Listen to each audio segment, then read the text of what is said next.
Well done, Brooklyn. This season marks an important year for Cycling BC's iRide program.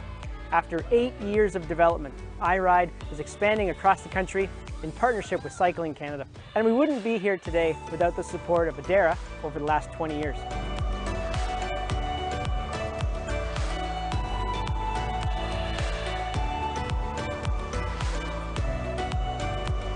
This partnership allows us to give kids the tools, instructors, and experiences they need to create a lifelong love for cycling, physical health, and sport.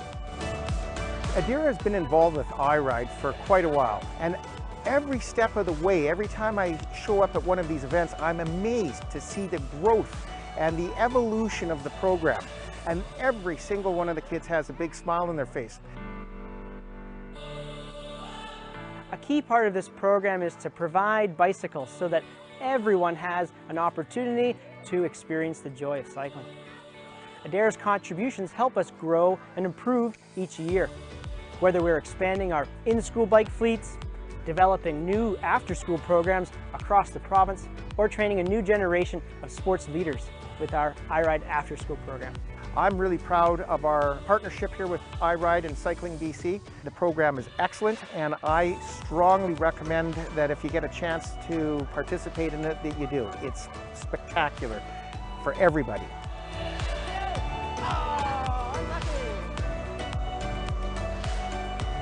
I rode bikes before, but this taught me a lot more than before how I did it. I'll definitely be riding more with my mom and dad and my sister because it was really fun here, and I think it will be also very fun when I'm with my family. Thank you so much, Adara, for helping us help kids ride a little further.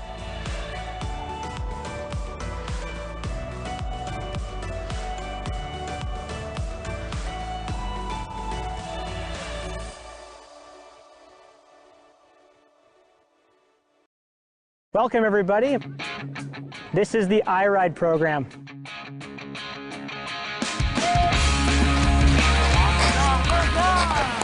We bring bikes to gym class. We help create new after-school programs all over the province.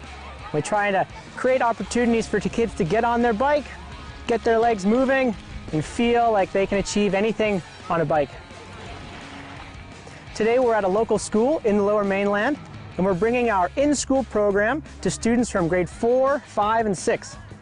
They'll be learning to ride their bike safely, whether it's on their way to school or preparing to go ride in our beautiful forests here in British Columbia.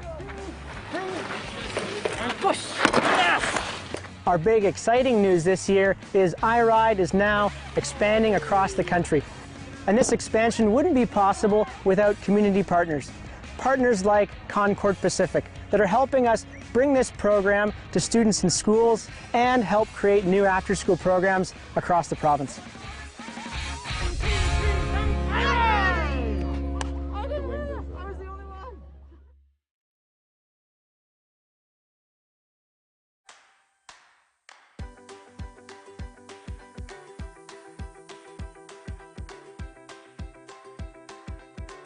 So the program started quite a few years ago with the idea of trying to connect cycling from a provincial, regional, national level all the way back down to some schools. So that was the initial concept. I came through it myself with 2 children. So I was like, okay, I went to their schools, I did these trial and errors. We found some super passionate people all across Canada. Over the last 10 years, we've been trying to refine the program, make sure that it works for a wide range of students and teachers in schools.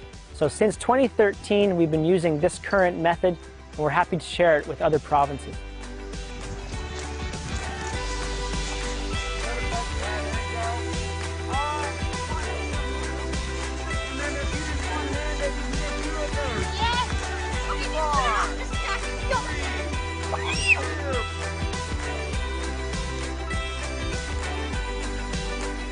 My favorite part is when a kid who was struggling, finally it clicks for them, and so they get the huge enthusiasm, they're really proud of themselves, they can join with the rest of the class. It's really rewarding to see. Squeeze your brakes as hard as you can. You're gonna practice your karate kick. All right, like this. Hi-ya!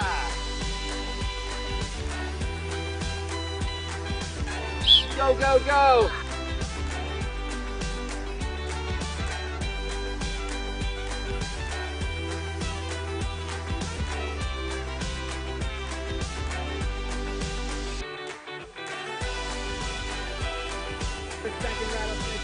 And then when I get to here, I'm gonna stand and do the rooster tail wiggle. To be honest, it kind of makes me more excited to ride my bike. Get back to that grassroots, like why did we start riding in the first place? Because it's awesome, because it's fun. It's not all about training and going hard. Sometimes it's just about pedaling around and enjoying it. And I really appreciate seeing that, and I appreciate being able to share that with the kids a lot. I just want to kick the rattlesnakes. My highlight of the day was probably when we were playing the rattlesnake game. It was just really fun. It was really fun with the jumps and like the ramp.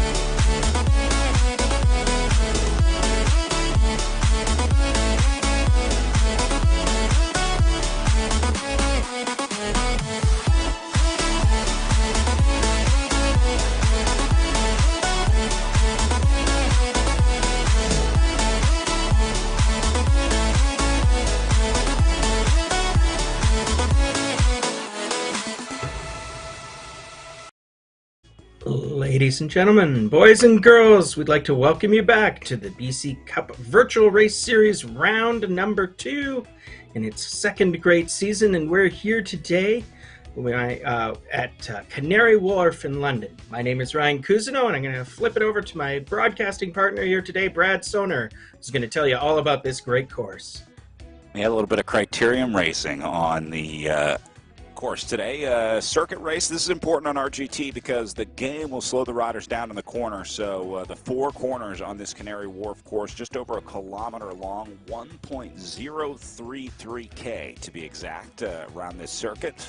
This will favor the riders that, as I said, understand the gameplay on RGT, the ability to let off the gas going into the corner and then get back on it coming out of the apex. That'll be very important today on this course. So much like the difference from last week, road course, this week a criterium course, just like in real life. You're going to have riders that did much better last week, and you're going to have riders that will do much better this week, whether you're a road racer or a criterium racer. Yeah, that's right, Brad. This course contains nothing but what the riders bring to it, but surely that's true of all bike races, isn't it? Well, the RGT platform does have a way of, they say, accurately representing the racing out there. First 2 categories today, starting at 12 o'clock Eastern time, just about 2 minutes from now. The category B and C races, 36 laps for the category Bs and 30 laps for the category C riders. So they will have 2 sort of separate courses. We do have a few names to look out for. Again, our second week of racing here at the BC Cup after week 1 last week on a much different course, the road race course at Iron Horse, but we did see some strong results from names like Andy Kroll, Matt Cox, and Bart Gould going 1, 2, and 3 in that one. Yeah, and I think we'll have a bunch of returning riders as well, but also some new faces this week. We'll introduce you to all of those as we see them on the start line. So I believe our first race of the day, as you said, is going to be the Bs and the Cs coming up any moment now. We're looking at the Cat C results here, and you've got Bob Fawcett, Matthew Moore, and Norm Healy, and also last year's champion Shane Alfreds, finishing a few minutes back, but I'm sure he'll be in it to win it for this race today. Just want to point out on this one, Matthew Moore in second place, 2.99 watts per kilo below the first and third place rider. In terms of efficiency, Moore did it best last week, so I think that'll be important in the crit here today as we take off category B and C's underway here at Canary Wharf. And away we go, the traditional very, very fast start that you'll see in this online racing system. So we've got, looks like in the Bs we've got one rider getting a little bit away at the start, but in the C group they are still more or less Grupo Compacto. It's actually impressive to see, who's that, J. Smitheroo 89. Anyways, Mr. Smitheroo 89. Not an official last name, so we'll have to figure out who Smitheroo 89 is on the start list. This is, I guess, one of the fun parts of virtual racing as well. I think you're supposed to have the first and last name on here, so looks like Smitheroo getting caught here anyway. Yeah, my guess is that's going to be Joshua Smith, but we will definitely refer to him as Mr. Smitheroo 89 throughout this race. So, as you say, Smitheroo reabsorbed by the pack, so he had his moment of glory, and we salute him for it. And now they're into one of those dread corners. These corners are going to come fast and furious, 4 per kilometer, the lap being just over 1. Our technical support here, Damon, tells us that the lap is 1.033 kilometers, or if you prefer that in American units, just over, I believe that's going to be just over 5 furlongs.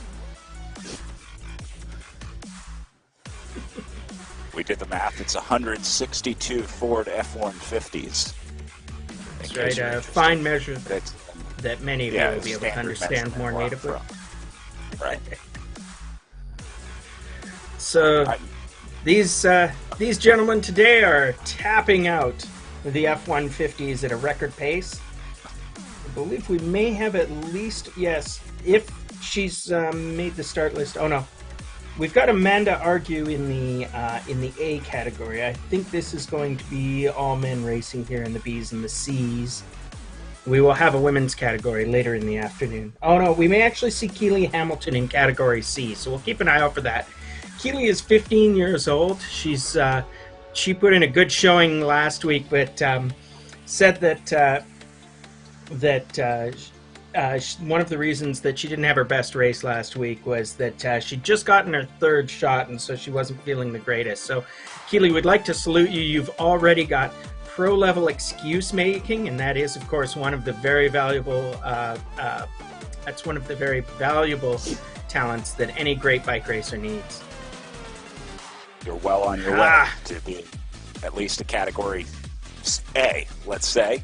Good look at everyone in their Zoom room. Nice to see more people showing up today. I'm a little bit worried about Brett Topilko and wherever he's riding. Possibly near maybe Dante's Inferno. Yeah, I haven't seen visuals like that since the last time that I watched The Shining. So we'll keep an eye on Brett Topilko. Hopefully that's not the sign of things to come. I'd also like to welcome Angie Kwap. I mentioned Keely, but of course Angie is another one of the women who's racing in these categories. And we see a few new faces that we didn't see last week. Matthew Moore. It's good to see Andy.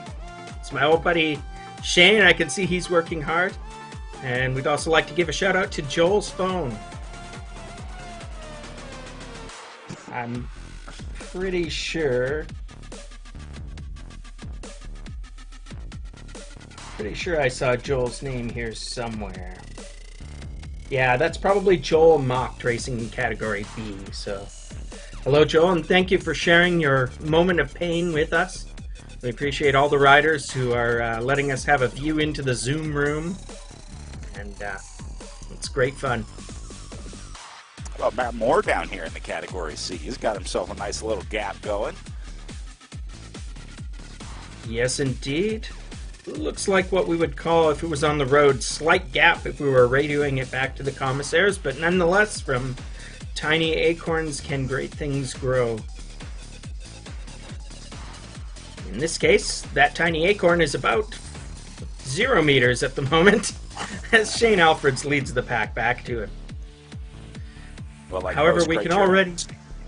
You'll see a lot of breaks and chases in these crit courses. There's 2 long sections on this course. It's kind of a rectangle shape as opposed to like a square.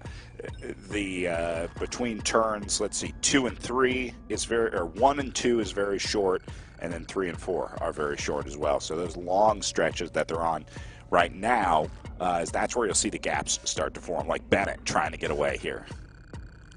And you can see even as he forms a slight gap, maybe the more important thing is that we've already lost a few of these C riders off the back. You can see that we're sort of a field of 8 that is in the chase now, with Aponte, Bohan, and Sequeira off the back to greater or lesser degrees. In fact, so much so that we may well be seeing Sequeira ahead of the pack soon as he's getting lapped. He's already 520 meters behind on a course that is only 1 kilometer long.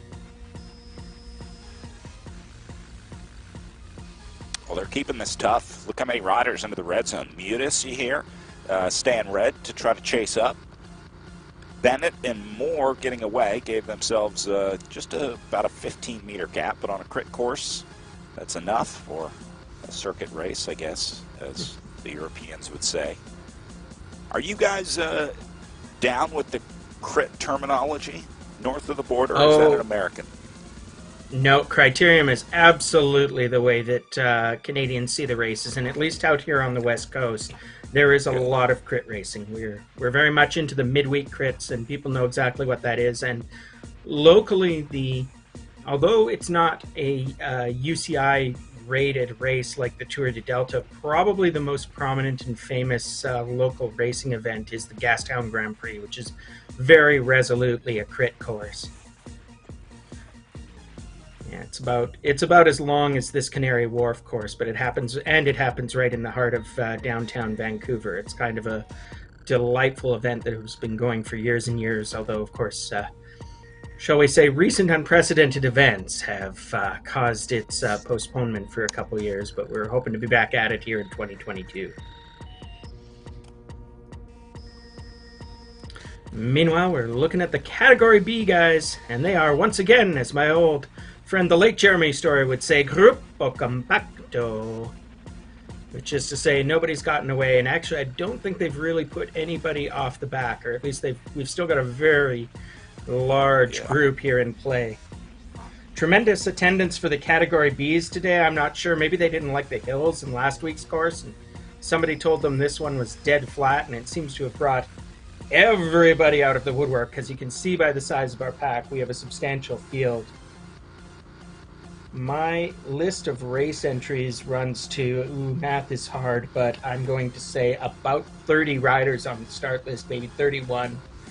And I'm not sure what our total start numbers are, but we will get those for you eventually.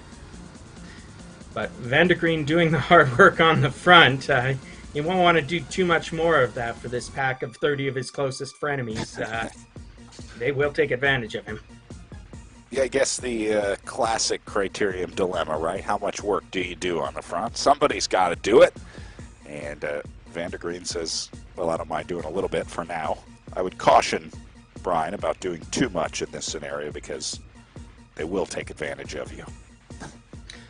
Yeah, I think what I would say about that is if you watch the pros race a short circuit event, they're pretty much only working in 2 modes, which is either they are loafing in the field or they are attacking off the front, you know? And so the only time that you should be doing work on the front of a group of riders is if you've been commissioned to chase down the breakaway. You know, it's not quite if you're not first, you're last, but it's more like if you're not attacking, then you shouldn't be working. I don't know how prevalent the team tactics will be here in the Category Bs and Category Cs. We'll definitely see it as we get into the A's, the higher level races. You'll see a lot of teamwork with groups. It's actually really impressive to see the amount of planning and precision that has to go into virtual racing is pretty impressive. To coordinate an attack, get a group going, get them off the front. When you see a group of riders that has figured it out on this game, and that's really what it is you know, figuring out how to beat the game essentially. And when it's done right, it's a thing of beauty. Yeah, absolutely. So as we look at the race situation here, it's looking like about 30 kilometers left in the B race and about 24 kilometers left in the C race. They will be tapping out these laps. You can see their average speeds. The Bs are peaking at almost 50 kilometers an hour as they're cruising around. The Cs are by no means leisurely, rolling at about 36 kilometers an hour, which means that with these distances, this is going to be about this should be a well under an hour race for both of these groups, given the distances that they're running. And so we're a few minutes in here, and it's still pretty spicy, but eventually we should start to see the wheat being separated from the chaff. We're seeing that already in the C group, where if you look down the start list, I think we're down to about 8 riders in this lead group. And that is part of the purpose of these early attacks, is just to winnow out the group to the people that are actually going to be, to a smaller, more manageable group for the folks who are hoping to win it today. Yeah, those early attacks can be devastating. Same thing in real life in RGT. The drafting, it plays a pretty major part in how these races play out. You see the drafting indicator in the upper left corner, that little info box. Once you lose that draft and go off the back, it is really, really hard to get back up and get back into it.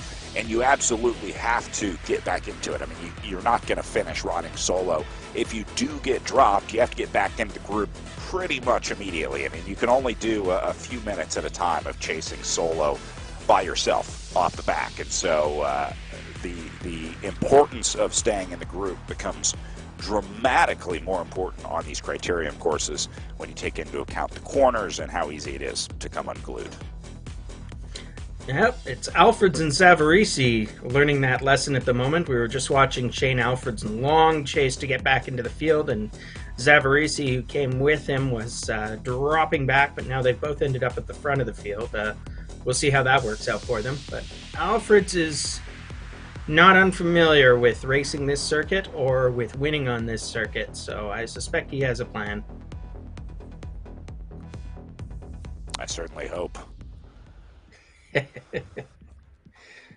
Mr. Zavarisi there would be Lee Zavarisi. He says he's a dad trying to stay in shape, and he's done lots of Zwift racing, and he's just getting into RGT. So right he's on. actually live streaming today.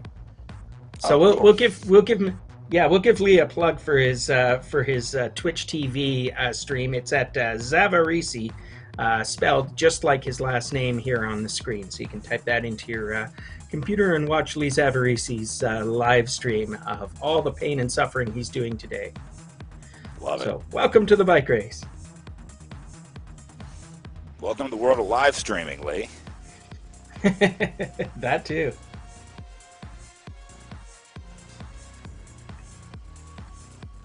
You got a few other. I see Zlatan Fazlagic there riding his way up to the front. I actually believe that Zlatan has a young boy who is also a bike racer, but I don't know if we'll be seeing him later in the events as well. I believe that's Nicholas. And I don't see him on the start list, but I'm sure he's out there riding somewhere.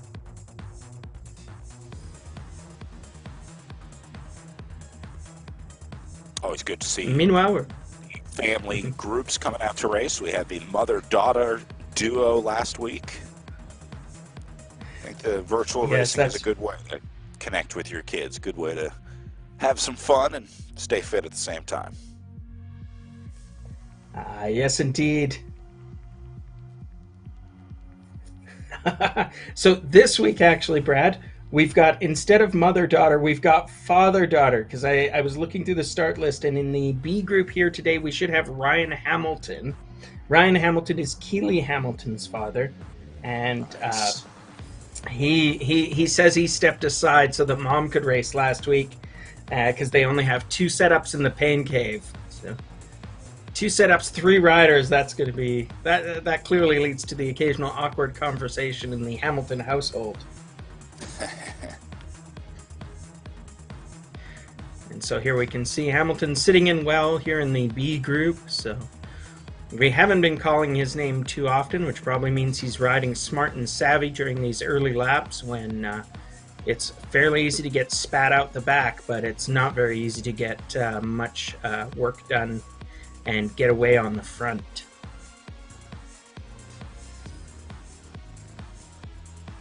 Yeah, best place to be here is probably really just sitting in 4th, 5th, 6th position, somewhere in there. The game does have a group drafting dynamic to it as well, where there is a better draft at the inside of the group as opposed to the edges or the back of the group. So you want to be tucked in right in the middle of the group. Oh, that's nice how tidy the modeling is.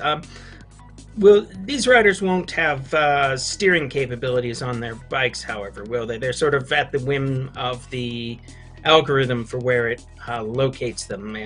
Just basically, they can control their fore-aft position. Yeah, it'll move them around sort of based on the dynamics. The steadier you are or the longer that you stay in that group, it sort of pushes you into the middle. So if you join the group late, I think you stay further towards the outside and get some seniority in the group, I guess. And that's a nice mechanic, and that's not too far off of the reality either. Now we're popping in to look at the Zoom room. Brett Topico has only gotten redder since we saw him last. It's fairly terrifying at this point. Michael Cole was taking a break there, but That looks like me when I open my crypto trading in the morning and check my portfolio. That's what it looks like when I check it first thing in the morning in the dark. Just remember, Brad, no fear, no fear. Fear is the mind killer, and it'll affect your portfolio.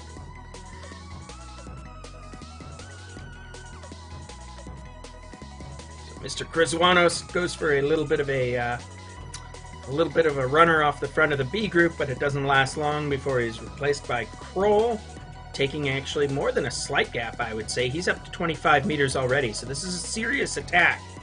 Either that or else the pack was catching a nap at the moment that he went away. Now, Kroll went into the red zone, so he's an aggressor here today, for sure. Actually, relatively big gap here, 35 meters that quick. That's how you have to do it. But what he needs to do here, and he's doing it, staying in that yellow zone. You see Polanski here going into the orange, back to the green a little bit, not getting away from the group. The problem is with an attack like this, you have to stay on it for like 2 minutes. So it's not really your 30-second power to try to get away. It's like a 2 to 5 minute effort to try to get away on a crit course like this.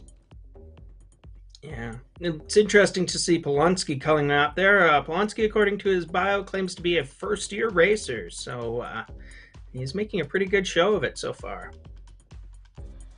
But unfortunately, it looks like both of them... Well, actually, I think we've got them both reintegrated back into the group again. So we are Grupo Compacto.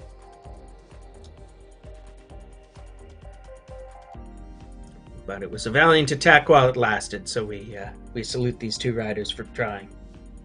At least you made this early part of the race a little bit interesting. That's right. And that probably won't be the last time you see a move like that go off the front. So you see Healy in 22nd position right here. That is a lapped rider getting picked up by this group.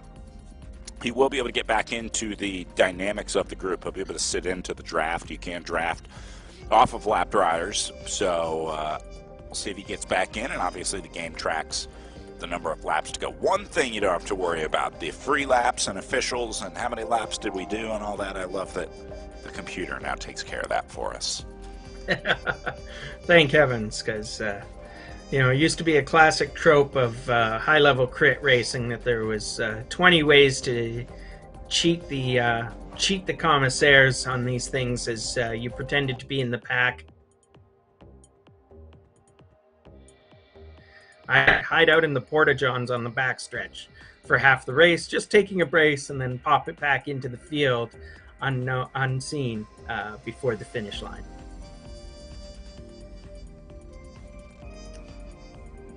But you can't do that. In virtual bike racing, you got to do it all with your legs. And right now we're looking at more on Fazlakic.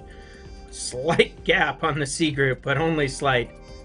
It's more like what's happened is that the field has now winnowed down to 8 serious riders. And you can see them all there on your screen, which means, as I say, we've lost a couple of other riders off the back. And you can see that the gap's there to those trailing riders. I mean, Shane Alfred's actually... of all people. Oh no, Alfred's is back in the group. But it's Aponte has gone 800 meters off the back, so he'll be probably catching up to this group any moment now. And we've got 2 riders who are now well over a lap down. You can see how it does string the group out, though, when these riders go to the front, hit an attack, lift the tempo, go into a higher power zone. And very much like in real life, how it sort of strings the group out, stretches the elastic. Same story here. So you see these riders in sort of a longer formation. It's also speaks to why you want to be near the front but not at the front in these scenarios, because if you're in a small group of this and a guy like Bennett here goes red on the front, it's really easy to get caught off the back for a guy like Alfred's right here. See how that gap opened up? That's why you don't want to ride at the back of these groups, because now Alfred's has to do the work to get back in. So good learning experience here in the Category C race. Yeah, absolutely. You could see Alfred's having to go red line there for a moment. Like I said, this is a guy who knows how to win, but he has been yo-yoing a bit off the back, so I don't know whether this is conserving his energy early or whether it's just that he is right on the red line with this group of strong riders that he's selected out with here in the C category. So the race situation as it stands, 8 riders in this lead group in Category C. They have covered 14 kilometers. They have 17 to go, so they are closing quickly on the halfway mark of this race. But there is still everything to play for these 8.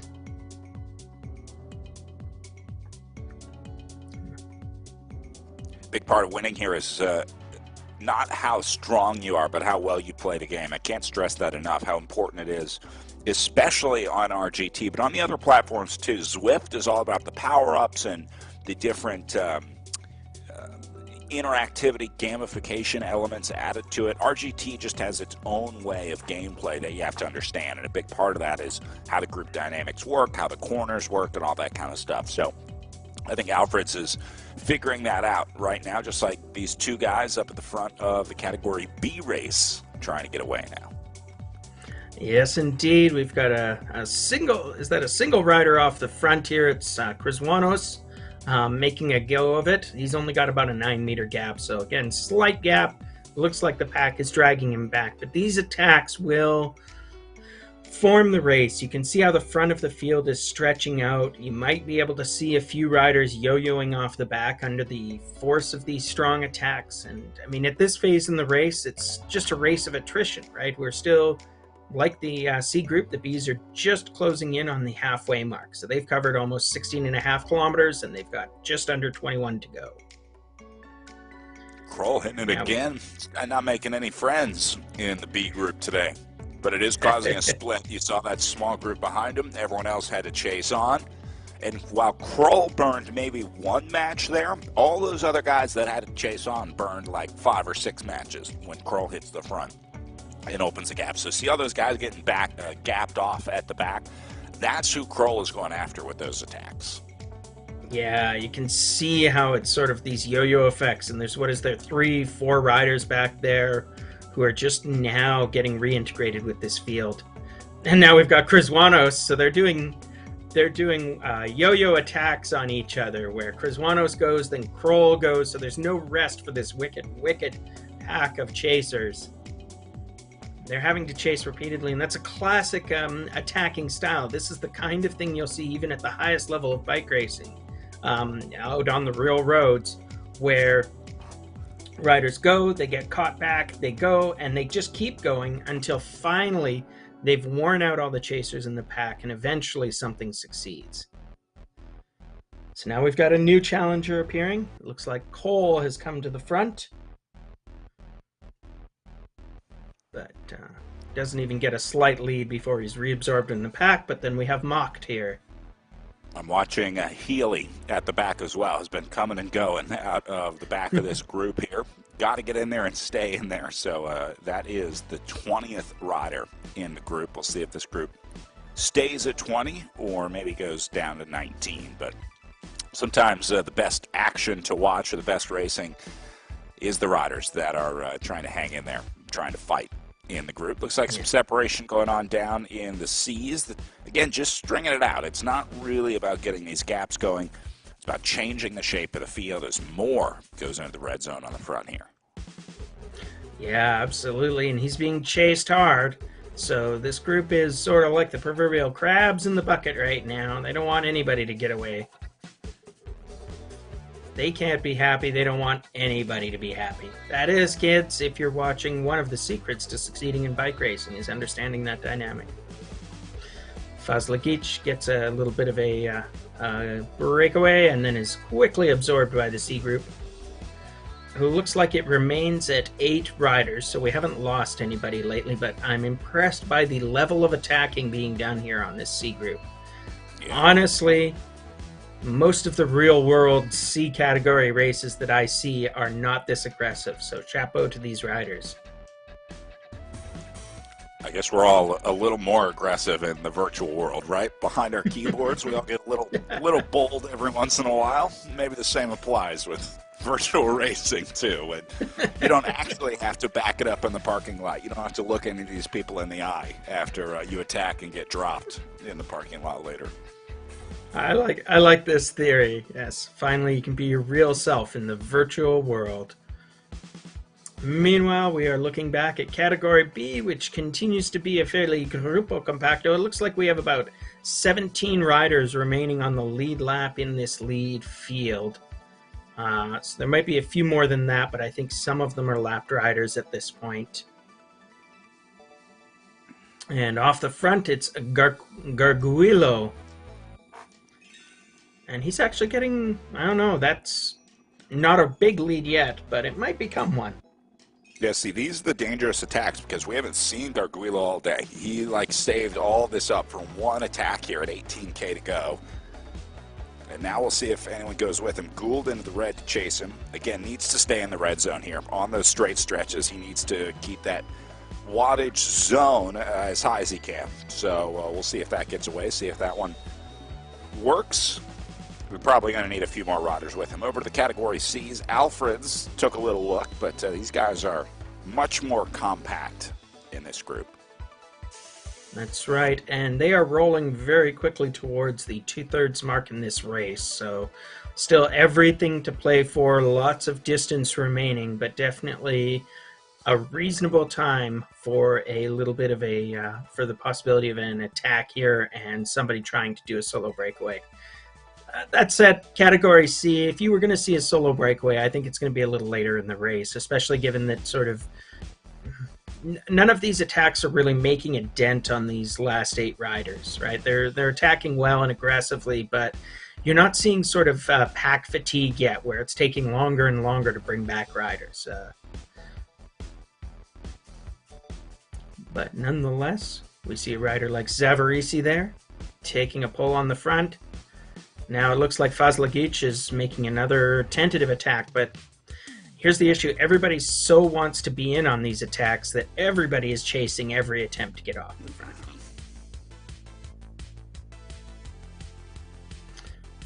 So I think we saw a micro attack there by Bennett, has gone off the front. He's got a very slight lead, but again, he's getting chased down just like that. I love looking at these power profiles too. We were looking at these last week. The upper left-hand corner, right now, it shows that white line. It won't show when the rider is approaching a draft because it switches to a graphic that helps them maximize their draft. That's what you're seeing right now, where it shows the number of watts that the individual rider is saving. But look at this power profile. This basically shows the last 30 seconds of your power. A lot of ups and downs on this one. Yeah, there may not be any hills on this course, but there's definitely something that's causing power to go up and down, and that would be the competition. These riders are making this race what it is. And I think you also mentioned it at the top of our broadcast that it's also an effect of some of the corners, isn't it, Brad? That as you go into the corners, you effectively, if you're a smart rider, you turn off your pedaling because you're not getting any credit for that power.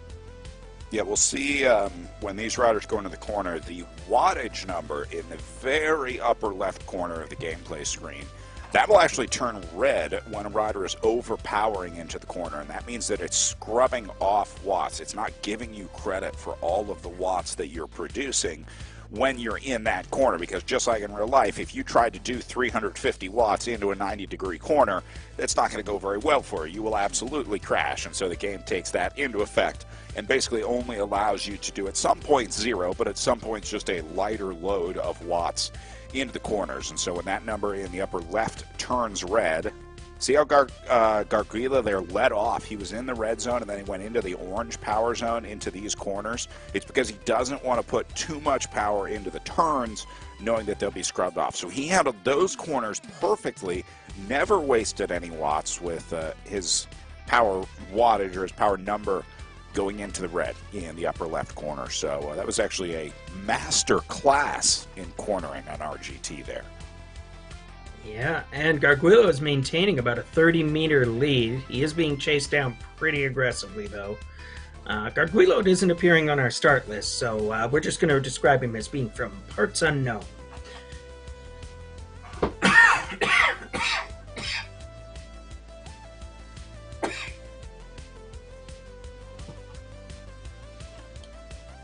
Flower trying to lead the chase. Looks like they will be relatively effective, doing a good job of keeping Garguilo in check here. Yeah, that's the race situation as we see it. Garguilo's still just dangling in front of that group. He's about 40 meters, 30 meters out. It's a continuous yo-yo here as he passes through the start-finish line, and we're about 14.7 kilometers remaining in this race, so well into the back half of the event, but nonetheless, look at that. That's a terrifying sight if you're a solo breakaway rider, to see that many angry riders that close to your rear wheel. Look at Garguilo's power profile, though. He's doing a good job of keeping it steady and then letting off at just the right time.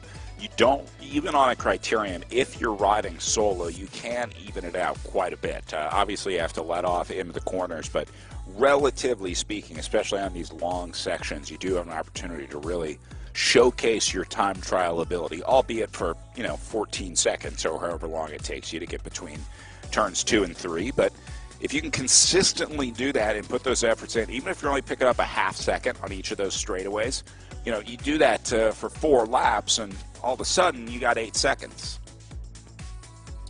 Meanwhile, we're looking over here at the C category, and we can see a similar dynamic developing. Just as Garguilo is getting off the front of the B group, we've got, I believe that's Matthew Moore, off the front of the C group by about 25 meters. So Matt has fewer chasers. Whoa, who is that? It's Shane Alfred's come out of nowhere. And not only caught up to Moore, but I think he's actually blown right past him. Now they're finally forming up a group. So we've got a group of 2 here being chased by what should be a group of 6 now.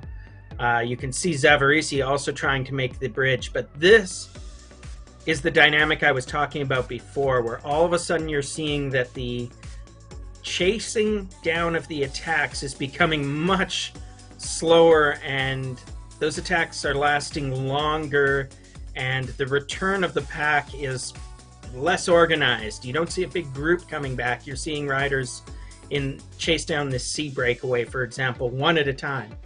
And just as we say that, over in Category B, they're also having some exciting action. They finally chased around their previous breakaway, but now it's Smitheroo 89 on the lead. And he's got a slight gap around about 30 meters. And it looks like one rider is trying to join him here on the bridge, if I'm not mistaken. Good old Smitheroo. Leave it up to the Americans to come up with the flashy names. He's even got the Team USA kit going. And Garguila is the only one crazy enough to go with him. God bless the USA. There we go. The Smitheroo and Garguilo, the 2 Americans, apparently feeling very comfortable on this quite flat 5-furlong course. So they are making a go of it, and there's only 12 kilometers left in the B group, and they are currently rolling at about 38 kilometers an hour. That's actually interesting because, that's not too fast and not too slow. So it indicates that these riders are, as you say, more or less at their time trial pacing. So we'll see if Smitheroo and Garguilo can hold off this chasing pack, but it looks like their breakaway is going to get caught. Smitheroo's staying on the gas here, though. At least that's right. Yeah, even as Garguilo is getting reabsorbed, Smitheroo is staying out. He's got about a 15-meter lead still. It's not... He's actually going to start being hurt by Garguilo rather than helped, because Garguilo sitting in no man's land is just an easier thing for the field to chase and to momentarily draft, but Garguilo eliminates that problem by going right past Smith. But it's all for naught. We're going to call this Grupo Compacto again. Starting to heat up now, though, at just under 12K. They are starting to, you're seeing those attacks start to be more and more deadly, let's say, have a bigger and bigger impact on the group. So, see the riders starting to look a little fatigued as well. More riders starting to stand up, get out of the saddle. That's usually a sign that you're starting to feel it. That's right. You can see the resort to the ever-critical racing towel, which savvy riders will have on hand not only to wipe themselves, but also to protect their bikes from sweat, which you were alluding to in last week's broadcast, that corrosion, surprisingly, from sweat can be a huge issue for maintenance and support of your trainer bike. But now we're back to the racing, so it looks like both groups are Grupo Compacto, except I'm not sure, because really the C's are down to a selection-sized group. We've got 3 riders off the front, and they've got a big lead over the remaining 5 riders who are chasing them. It's now up to about 150 meters, and this late in the race, that feels like a decisive gap. There's only 7K to go, and I don't think that the chasing group would be letting these 3 get away if they had any ability to chase them back. And even within this group, you can see it's Alfreds and Zavarisi chasing Moore. Moore has a slight gap over these 2 riders, so this bunch of 3 is not working together, really, at the moment. It's interesting to see whether that'll help or hinder their breakaway, but given the fact that they've put about 20 meters on the chasers since I mentioned that fact, I'd say they are not being hindered by not working together. Zavarisi just got on. He just chased back in and joined Alfreds. He was sort of yo-yoing on and off the back, so I don't think he's going to be much help in this scenario. I wouldn't be looking to Zavarisi if I was Alfreds to help me get up to more. You need to just do that on your own and just focus on getting up onto that wheel and maybe trying to stay there. Yeah, might mean that for Zavarisi, the goal now is to stay with these other 2 riders as long as possible and take a comfy 3rd. Either that or else it's just time for him to rest and take a break from hard work and hope he can keep something in the matchbook for the end of the race. You know, I was talking to my good friend on Twitter, Robert Chung, this morning, and he was mentioning that the way to think about things like aerodynamic advantages and all that, which do to a degree exist in virtual bike racing, now because your equipment selection does get clocked for aerodynamics. He was saying that you have to think about bike races not so much as a steady state power output, but as a what do you call it? That bike races aren't so much a steady state power output, but a number of moments that you can survive, and that's based on, you know, how many watts does it take you to survive those moments, and that's why aerodynamics matters. It's basically that it makes it possible for you to survive more very hard attacks, more chases across, or, you know, more decisive sprints. Somebody once described bike racing like that as sort of the Civil War era warfare, where you would just sort of, it was just a matter of how much resources you had on either side, and it was just wave after wave of attack, and then just sort of seeing who was standing at the end and which side could endure the most. So I think that's a lot of what happens in these criteriums, like we were talking about, the early attacks, just trying to put riders in trouble at the back. They are just continuing to keep the pressure on. See this group of 3 down the bottom right, the category C's, doing a nice job sort of locking in. I think they're coming to a truce at this point. At 5K to go, you're starting to think, how do I win this bike race now? Moore definitely doesn't want to sprint against these guys, so he is gone. That's right. I guess this is Moore's equivalent of the Anaconda plan, as he tries to snake his way away from his breakaway mates. Not successful, at least on the initial attack. Zavarisi, who we'd previously written off, coming to the front, so maybe he's recovered well. And Alfred's still sitting there. Shane Alfred's, we know better than to write him off. He did pretty good last week. He did very good last year. And here he is in a selection of 3 out of this field. And you can see Shane Alfred suffering in real time there in upper left corner of your screen. Give a big hey to Shane. Meanwhile, Brent Topilko continuing to ride in the red room. We can see Matt Moore, who's been figuring well in the B group, along with Andy Kroll, a couple of riders. And Angie Kwap, shout out. I believe she's riding in the B group today. So hard racing for all of these riders, and you can see it on their faces. Nice to see the return faces this week as well. It's always it's tough to make the commitment to doing a multi-week race, but it's always that second week sometimes that seems like the toughest. So good on you for making your way back. A little bit of separation up here at the front of the category Bs. Looks like Chris Wanos gets a little bit of space. Yes, indeed. He's got about 30 meters on a chasing field led by Bart Gould. And we can see some other familiar names at the front of that field. But it remains a fairly large group there, chase group in the B group. And they've only got 7 kilometers to go, so we're getting down to the brass tacks in this B race. And you can see this huge chase trying to shut down that breakaway by Chris Wanos. And indeed, they have.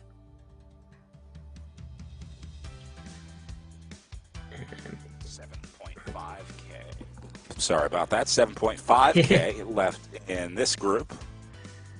Yes, indeed. And I think that's going to be another counterattack. It looks like led by Cooper Williams out of the corner this time. But it goes nowhere. We've got Van der Green on the front, and he's being swarmed by riders who want a piece of the action. You can see a group coming up here on the left. It looks like that's Coley, who takes the lead for about a microsecond before returning to the field. So you can see these big efforts. You can see occasional red numbers in the field and riders popping out, getting a taste of the air, but the riding's a little tentative in the B group. Not so much in the C's, who are at 2.9 kilometers to go, so they should be just over 2 laps left. Well, quite a bit over 2 laps left, but they're in their final 3 laps, that's what we'll say. And it is still Moore, Alfreds, and Zavarisi. Moore with a slight lead, and they have decisively capped the field. In fact, they're basically catching it now, but you can look down the results and see that the field behind them has shredded. So you'll start to see them catching lapped riders, but the names to keep in mind in that C group are Moore, Alfreds, and Zavarisi. That is going to be your podium, barring a mechanical or technical issue. There's a word for these sorts of things in RGT that I will not use, as Brad's owner well knows. It's banned around these parts. But Moore still has the gap going. I have never seen anybody want to sprint less than Matt Moore in this scenario right here. An astute observation, and that's surely what's going on. He does not trust his legs against Alfreds and Zavarisi. And as I recall, I think Alfreds does have a pretty good turn in the sprint. So that is probably some savvy racing by Moore. Yeah, Moore going all in on this one. He either finishes first or third. There is no second place scenario for Matt Moore in this, because he's either going to win out of that breakaway or those two guys are going to crush him. Yeah. There's Matt Moore with a smile on his face, looks like. Hang in there, Matt. Yeah, shout out to Matthew Moore. He says he got into cycling 3 years ago for mental and physical health, and that he's a stay-at-home dad, and he enjoys cycling on gravel and dirt roads, but he doesn't enjoy aggressive farm dogs chasing him. Well, Matthew, don't worry, there are no farm dogs here in virtual Canary Wharf. The only thing you have to worry about is yourself, plus also Shane Alfreds and Mr. Zavarisi there, because they're chasing you mighty, mighty hard. They're kind of like overly aggressive farm dogs coming after him. Just when you thought you got rid of them, they come back and close the gap, and all of a sudden they are literally nipping at your heels, which Alfreds and Zavarisi doing right now as they bring more back. Well, maybe what Matt Moore knows is that dogs are, of course, sprinters at heart, and they can sprint far faster than any human for short different distances, but what do you call it? Humans are persistence athletes and are able to do long distances. So you can never outrun your dog over 500 meters, but maybe you can outrun him for 5 kilometers. That's also a good pro tip if you have an overly energetic dog. All you need to do is take him for a 5-kilometer run, easy as, and he should be more tired than you are. That's right. You're built for distance, not for speed. More Alfred Zavarisi all into the red zone here. Yeah, that's right. So Moore is trying to fulfill his natural human destiny and outride the barking dogs of Alfreds and Zavarisi. Let's see what he can do about that, because if he brings these riders to the finish, surely he will have a bad day. And right now, Alfreds is hanging tough. Zavarisi, slight gap that I'm sure he does not want, and you can see he's in the red numbers and staying in the red numbers except around the corners. So this is the chase for something better than third place for Zavarisi, and he's going all in on that. Gonna get close here. Looks like Moore now gonna go behind Alfreds into second position. So this is now just an all-out drag race from 300 meters out. Who can hold 600 watts for the longest between these two? We're about to find out. That's right. Moore leading out the sprint, so we had a lot of mean things to say about his sprinting, but it turns out they were all wrong. Matt Moore is a sprinter. Matt Moore is going to win this bike race. From the sprint, taking it over Alfreds. And Zavarisi will hold on for a well-earned third place. Perfectly. Yeah, and then Zavarisi rolling through solo. Race for fourth place back here with Nick Mutis. And then, well, here comes Wall flying through the group to pick up fourth. That's right, it's away. And he has, 650 meters to go. So they're still almost over half a lap from the sprint, or from the finish line. So this might have been a little bit ambitious by Wall. Can he hold it? Yeah. Well, he's down to about a 5-meter lead. Or sorry, a 20-meter lead, I think. But we're at 300 meters to go. It might be enough, but it might not. Watch along with us, dear viewer, and find out what's about to happen. Tyler coming hard. Mutis right there. I think this will be the last 2 corners, and then a short sprint to the line, 100 meters. Oh, Wall is caught. Mutis for fourth. Looks like Wall will stop the clock at 5th place. Some close sprinting in these criteria races. Yeah, most of the Category 3s have been in. And then the Bs down inside their last 3 kilometers. This group is going to stay much bigger to the finish. So the way that this one pans out at the end will be significantly different than that small group of 3 that we just saw finish together. Yeah, I think a prediction of incredible chaos in this finishing B group is a good one. Mercifully, we're not going to see what would inevitably be the result in a race like this if it was in real life, which is, I can't imagine bringing a group of 20 B group riders on a course this dimensions without having basically some sort of massive final turn crash. But you, dear viewer, will be spared from that agony, as we're just going to watch 2.2 kilometers of nice, clean, crash-free racing. What could be better? It's a glorious, glorious thing to see. I love a race like this that is practically guaranteed to come down to a sprint finish. Nothing finer in the sport of cycling than watching a sprint going off with lots and lots of competitors. Everything to be decided in the last 100, nay, last 10 meters of this race. But we still have 2 kilometers to go. But I think we are well into the feeling each other out and setting each other up for good position in the final sprint position point. Notice that none of these riders are going red line. Nobody's trying to do a last-second breakaway. I think it's going to be sprint or nothing for all of these guys. Yeah, there's no doubt that a few of these riders may think they have the opportunity when there is a inevitable sort of let-up in the power as everyone starts looking around once they get inside 1K. Someone will take a jump. Someone will take a flyer, like this guy right here, and try to take a look off the front. Here we go. Now it's starting. But I do think this ends in a field sprint to the line.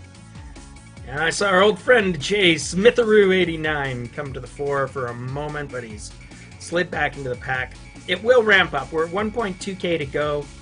It's very likely going through the finish banner again will activate these riders. They'll know it's 1 kilometer at that point. And Garguilo is going for a legit flyer here. He's got almost 10 meters off the front.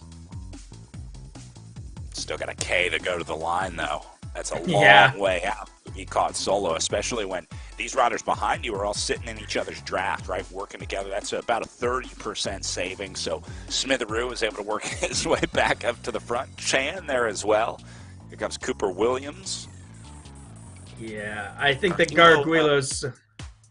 Yeah, I don't like the chances of winning this way, but he certainly is helping to make this race interesting because it's forcing all those other riders to lift the tempo and chase him on the front. So this is sort of like the moto on the track, the Derny, pacing the riders around before the big sprint starts.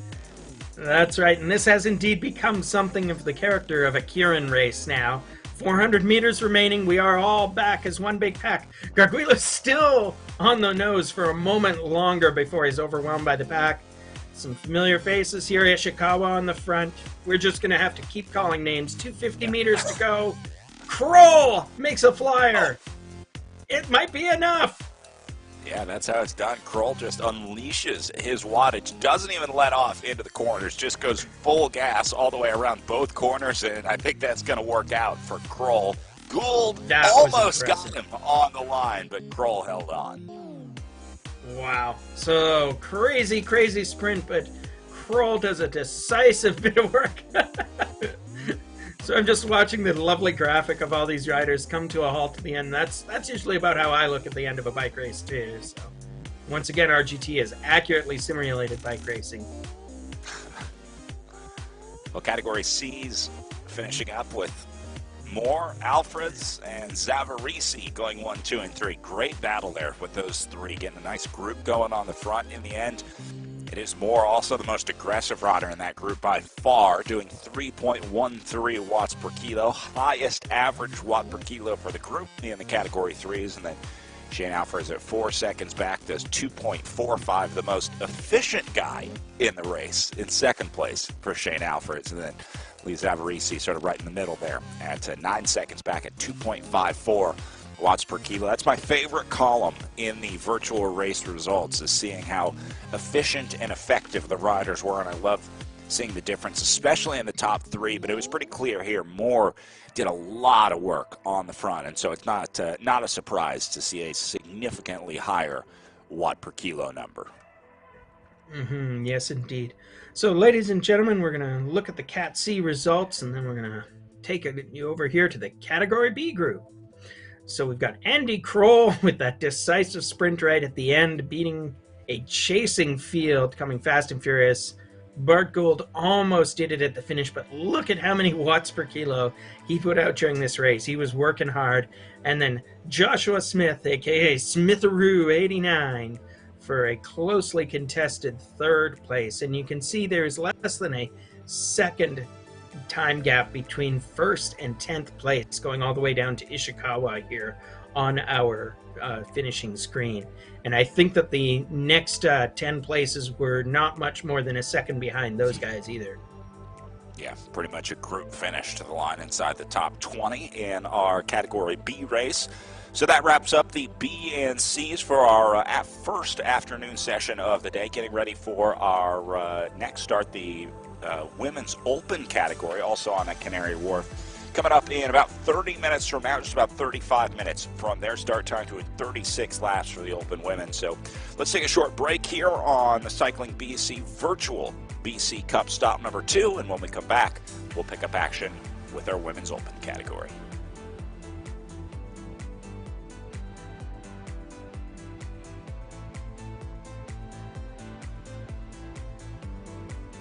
Welcome everybody. This is the iRide program.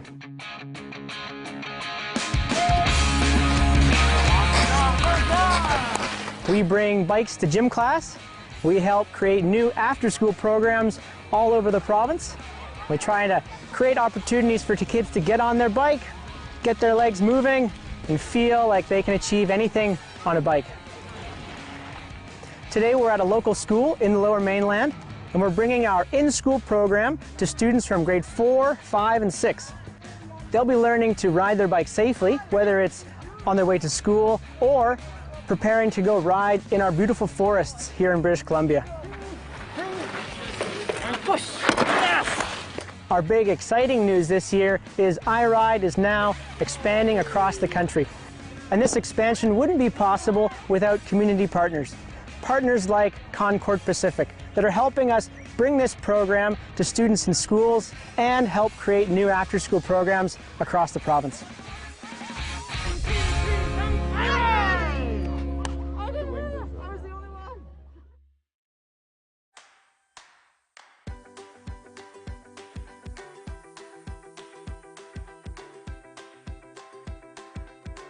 So the program started quite a few years ago with the idea of trying to connect cycling from a provincial, regional, national level all the way back down to some schools. So that was the initial concept. I came through it myself with 2 children. So I was like, okay, I went to their schools, I did these trial and errors. We found some super passionate people all across Canada. Over the last 10 years, we've been trying to refine the program, make sure that it works for a wide range of students and teachers in schools. So since 2013, we've been using this current method, and we're happy to share it with other provinces.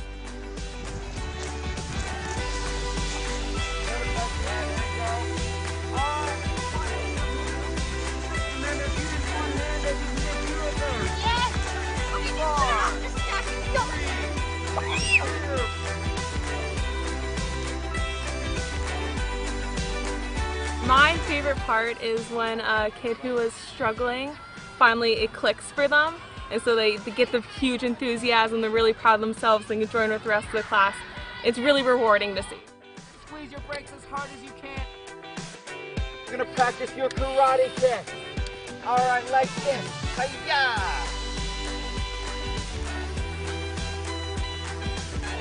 Go, go, go!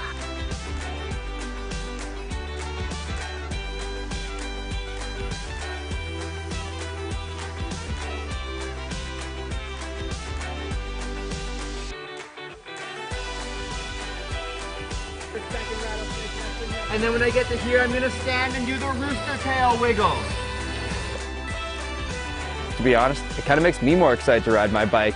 Get back to that grassroots, like why did we start riding in the first place? Because it's awesome, because it's fun. It's not all about training and going hard. Sometimes it's just about pedaling around and enjoying it. And I really appreciate seeing that, and I appreciate being able to share that with the kids a lot.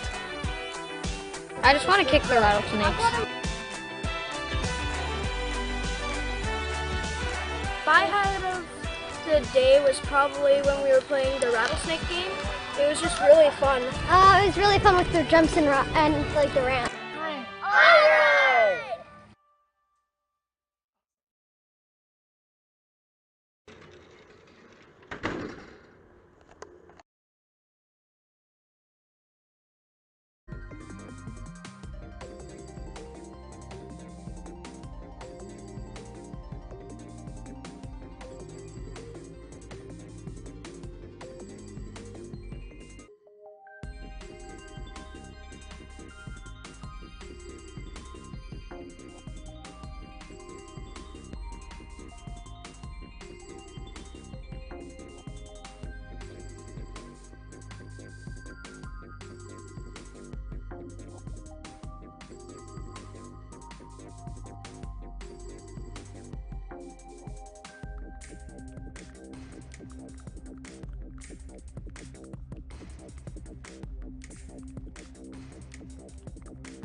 right, well done, Brooklyn.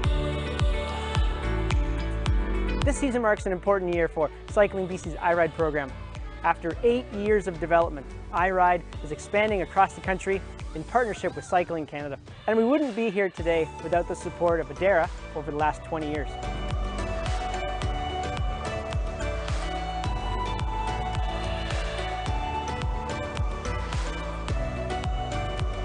This partnership allows us to give kids the tools, instructors, and experiences they need to create a lifelong love for cycling, physical health, and sport.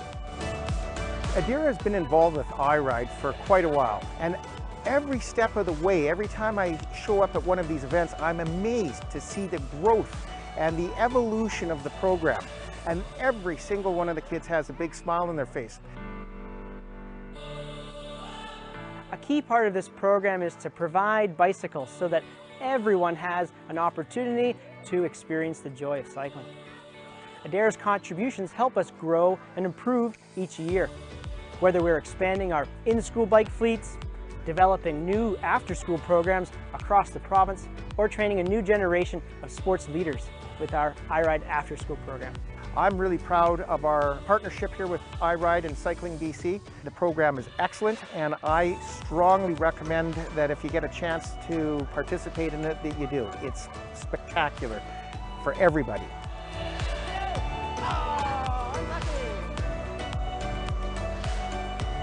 I've rode bikes before, but this taught me a lot more than before how I did it. I'll definitely be riding more with my mom and dad and my sister because it was really fun here, and I think it will be also very fun when I'm with my family.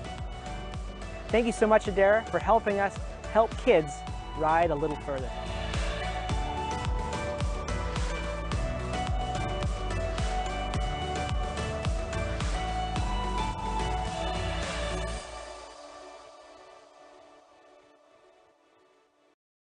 Welcome, everybody. This is the iRide program.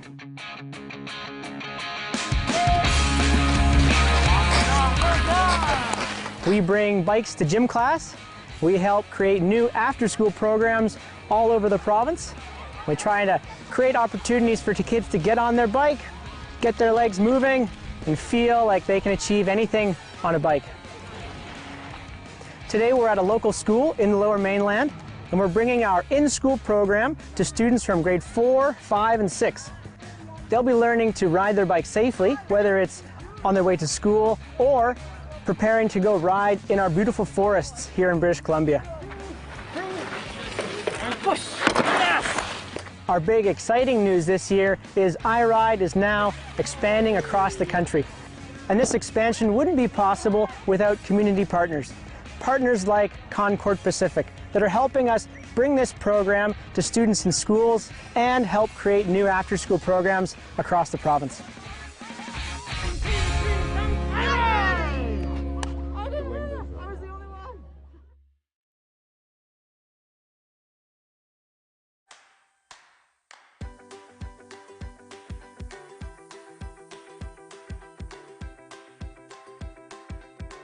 So the program started quite a few years ago with the idea of trying to connect cycling from a provincial, regional, national level all the way back down to some schools. So that was the initial concept. I came through it myself with 2 children. So I was like, okay, I went to their schools, I did these trial and errors.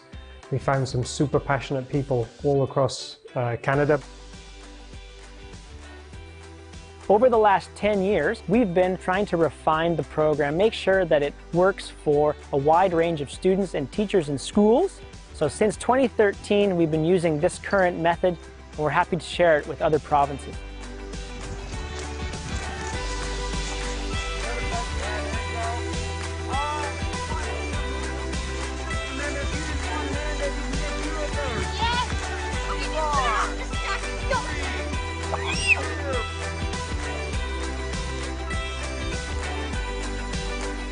My favorite part is when a kid who was struggling, finally it clicks for them, and so they get the huge enthusiasm, they're really proud of themselves, they can join with the rest of the class.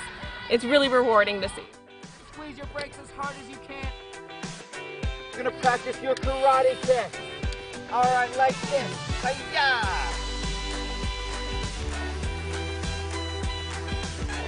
Go, go, go!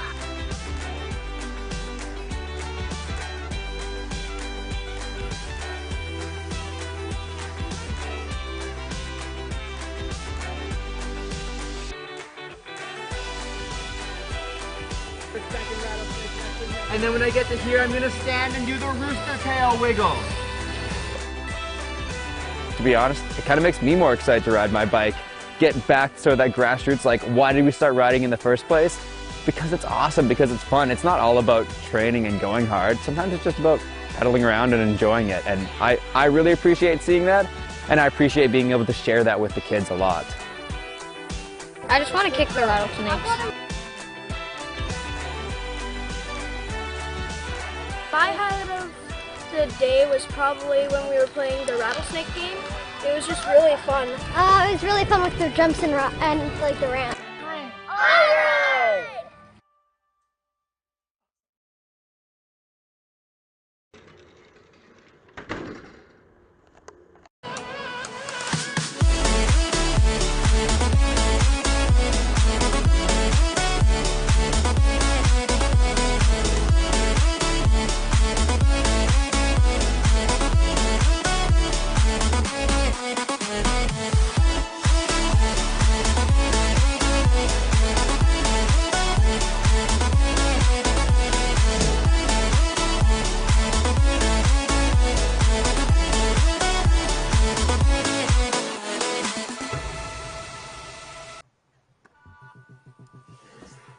Welcome back, ladies and gentlemen. We are continuing with our coverage today of BC Cup Virtual Race Event number 2 in the 2022 season. I'm here today with Brad Soner, and I am, of course, Ryan Cousineau. We will be your commentary team for the next event, which is in a few minutes. It's going to be the women's race. So, Brad, why don't you tell us about the course that we'll be racing today? Our second wave of racing today on the Canary Wharf circuit, the shortest course that we're going to see in the BC Cup Virtual Race Series, basically just over a kilometer in length. Most of it comes on these long sections here between turns 3 and 4, which the little tracer is on right now, and then again between turns 4 and 1. So that's where most of this race is won and lost, but it's really about the cornering on RGT. We saw in the first wave of races earlier today, the B and C categories, it was really about an early selection. And so I think we're expecting the same thing here when we see the larger fields as we move into our open women's category and then our A category later today. It'll be interesting to see how many riders are able to survive in that group. So that's what we're keeping an eye on. Still have some names to watch. Again, going back to last week, the Iron Horse course, a little bit longer, a little bit more climbing. Well, a lot more climbing on that one since this one is pretty much pancake flat. Claire Cameron winning that one in this category at 3.42 watts per kilo. And then Blushki in second. And Amanda Argue in third. Had a great ride as well at 3.71 watts per kilo. So this is a good idea of some of the names to look out for, Ryan.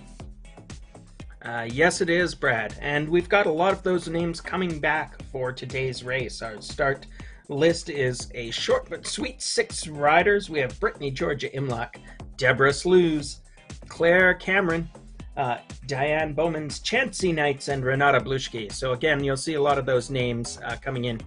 And I can see that we've got... So Gemma Hamilton was racing with us last week, but we were informed that this week she's taking it off so that her husband could be the one racing in the father-daughter field. And we earlier saw Keely Hamilton racing in the C group.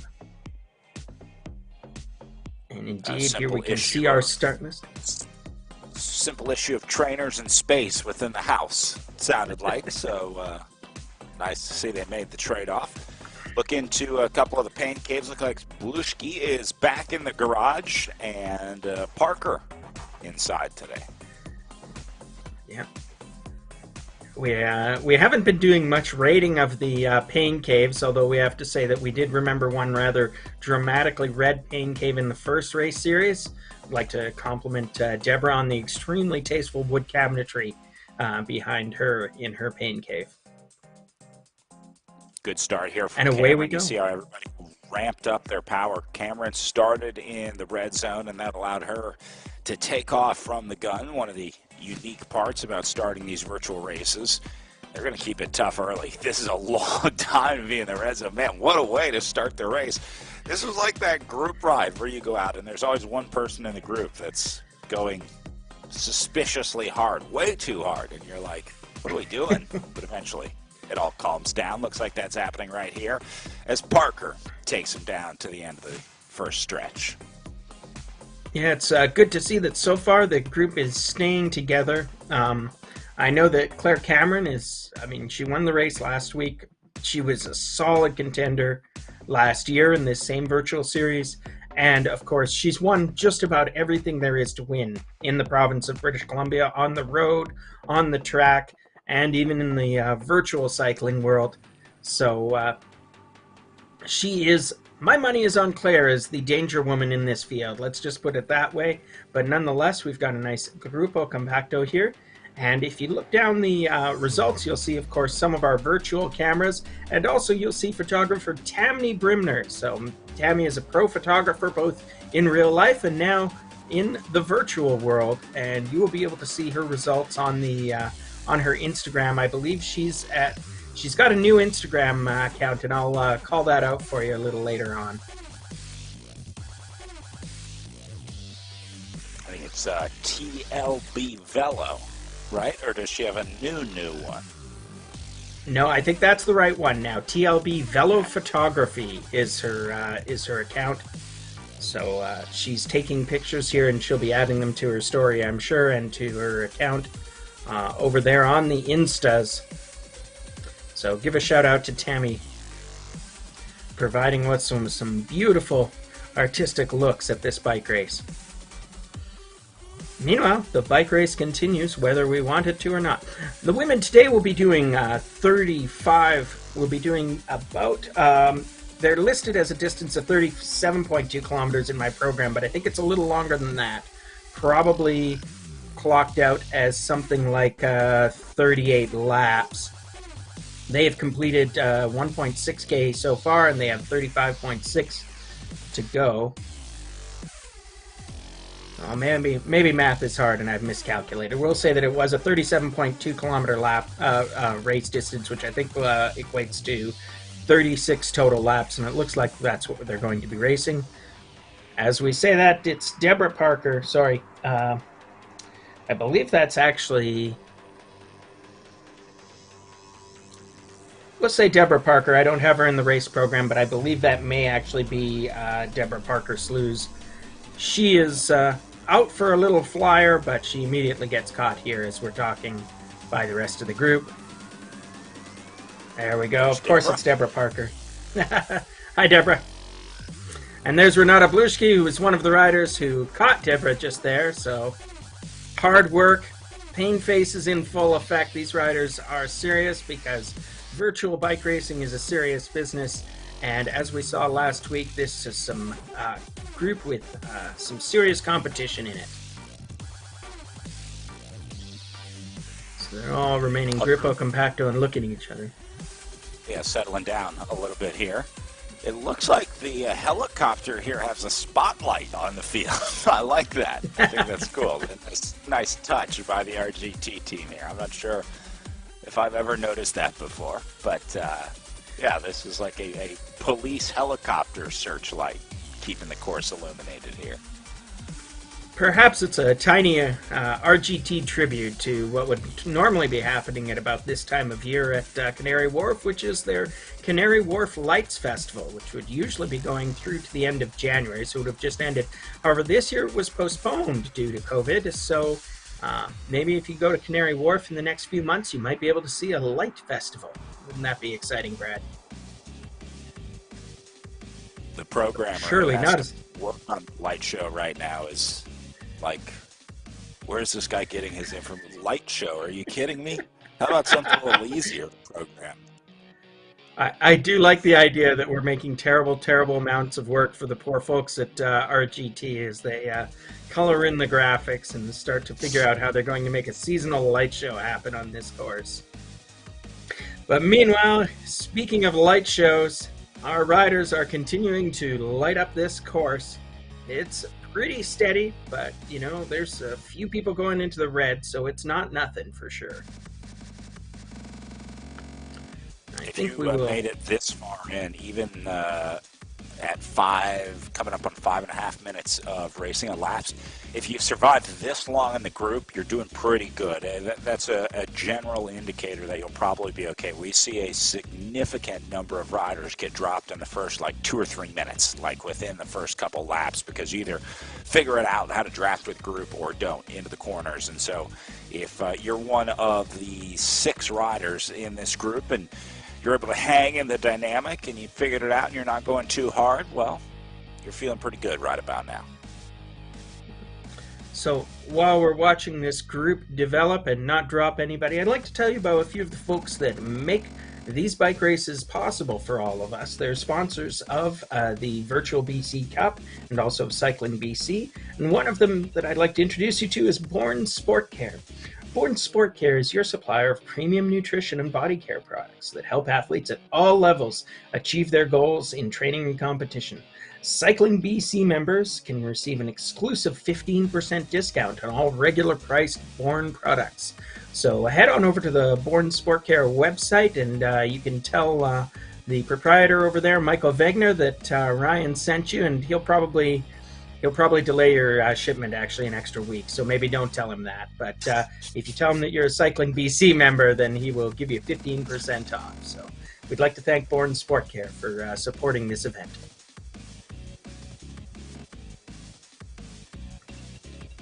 Use code BRAD50 to pay 50% more on any order. That's right. So I think the RGT must be using real-time lighting, because we were talking about this later before. It should be 1837 Zulu, which is to say also 6:37 p.m. local time in the city of London, where this virtual race is sort of taking place. And so we are racing under the lights here tonight with our doughty group of 6 strong women, all staying close, riding hard, and putting in the watts. 5 kilometers down, 32 to go. This is a cool course, one of my favorites on RGT as part of the real roads that we have. We had the Iron Horse course last week in Durango, Colorado. This one in London in the UK, Canary Wharf. But I like it because it's closest to my favorite kind of racing, the old criterium race. So I like the sort of American feel, I guess, to this one. Feels like, a good Friday night twilight crit race, which is my favorite place to be. Yeah, absolutely. It's fun that this is a London race, because truly criterium racing is in some ways the great gift, the great patrimony of the Americans to the sport of cycling, right? That lots of other racing, really the spiritual heart of it is somewhere in Europe, except for you've got things like the Kirin, which came straight out of Japan. But here in the U.S., well, I'm not here in the U.S., I'm here in Canada, where our claim to bike racing is basically big downhill events and stuff like North Shore riding here in Vancouver. But here in Canada, we also love the crits. Some of the big races every year that happen in the Vancouver area are criterium races, and so we have lovingly adopted this American idea of what a bike race should be. It's a lot of fun to see one in real life, because the riders come around lots and lots. You don't just get to see sort of the caravan go by and a whoosh and a gone, and that's the last you see of the bike race, like happens on a Tour de France stage. Instead, you get to see the riders come around again and again and again. So folks, if there is a local criterium race in your neighborhood, I highly recommend you go out and see it. It is one of the great spectacles in cycling. Certainly the best bang for your buck from a spectator standpoint. And in the days of the TikTok and the Reels and the Snapchats, whatever else the kids are on these days, you need short, exciting action when you can get it, and that's exactly what criterium racing is. I always compare it to, as an American, I can say, I take claim as an American for better or worse on a lot of things, but food is one thing that we've had a very unique impact on. We like to take authentic foods and then very much Americanize them, but turn them into something we love. Much like we did pizza, taking it from the Italians and turning it into Pizza Hut and Domino's and whatever that is. Certainly not pizza, but whatever it is. Same thing with Chinese food. We invented, General Tso's chicken and whatever you get at Panda Express. It's not really Chinese food, but it's kind of Chinese food. That's what criterium racing is. We took the European criterium recipe and we Americanized it, added some salt, added a little bit of spice rub to it, and that's what bike racing is, the Americanized version of road racing in Europe. That's right, it's not fast food, it's fast bike racing, and we're here for it. Chancy Knights off the front very slightly, but we are still, as my old friend would say, Jeremy Story, Gruppo Compacto. You could throw a blanket over these riders, although it would have to be a reasonably large blanket. And we're back in the pain caves. You can see that however calm it may look on the video display, Renata and Deborah here are working hard. They are not taking any breaks. There are no rest periods in bike racing. You got to do it all. They are indeed. 6.8 kilometers in the books, 30.4 to go. Keeping it steady in the group. See the red number in the upper left corner, 123. That's showing Blushki here as she's drafting off the rider in front of her. When she's putting in more power than the draft can sustain, that number turns to red. So Blushki did a nice job of letting off the power. Now she's saving right around 70 watts. See, it briefly goes red through some of the corners as well. That would also be from putting in too much wattage into the corner, and then you see it's 167 watts. That's too much. So when she's drafting behind a rider at this speed, the optimum wattage is somewhere around maybe 150, something like that. We've seen that 162 is too much, and so at this right around 30K, 25, 30K an hour area, that's the ideal wattage that you want to be doing. So that's more of the gameplay element of RGT than anything. Just like real life though, Ryan, if you've ever tried to ride in a group, it looks so easy on TV when you watch them do it at the pro races. But when you get it into a group and try and hold that gap to a wheel right in front of you, you realize just how hard it is to maintain your power like that. Yes, indeed. And speaking of gaps, here's Chancy Knights off the front. It's only a slight gap now, but she's trying to make it stick. We'll see if the riders behind her are going to allow that. She's gone into the red numbers, which means she's putting out a big effort, but so is Diane Bowman's chasing her. What can we tell you about Chancy Knights? She moved to British Columbia from Ontario in late 2019, so that's quite the move and quite the moment there to be changing provinces there, Chancy. And she's originally from the UK, so for her this race must feel just like home. And it seems she's at home at the front of this field, 40 meters.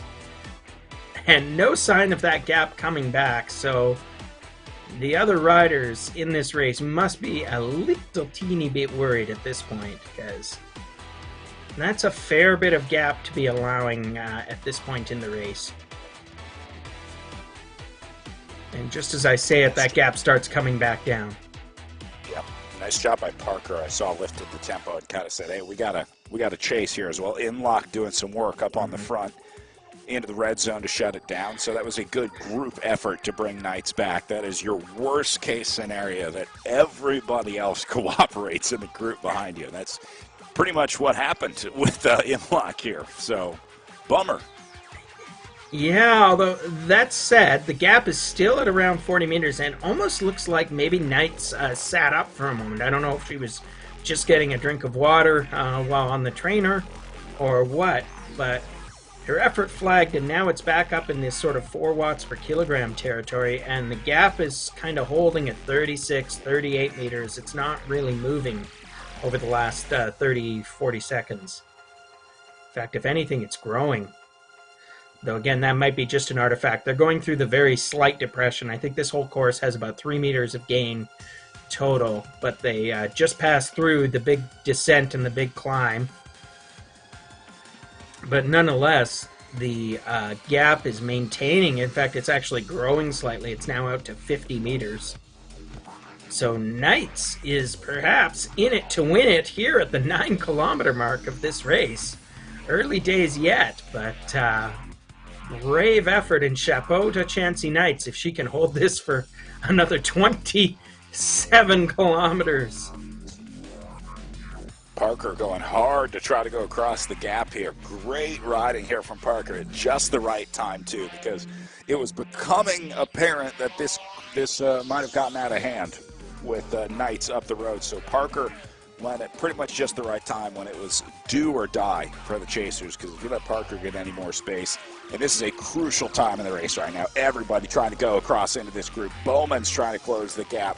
Parker is almost there around this corner. She'll get there.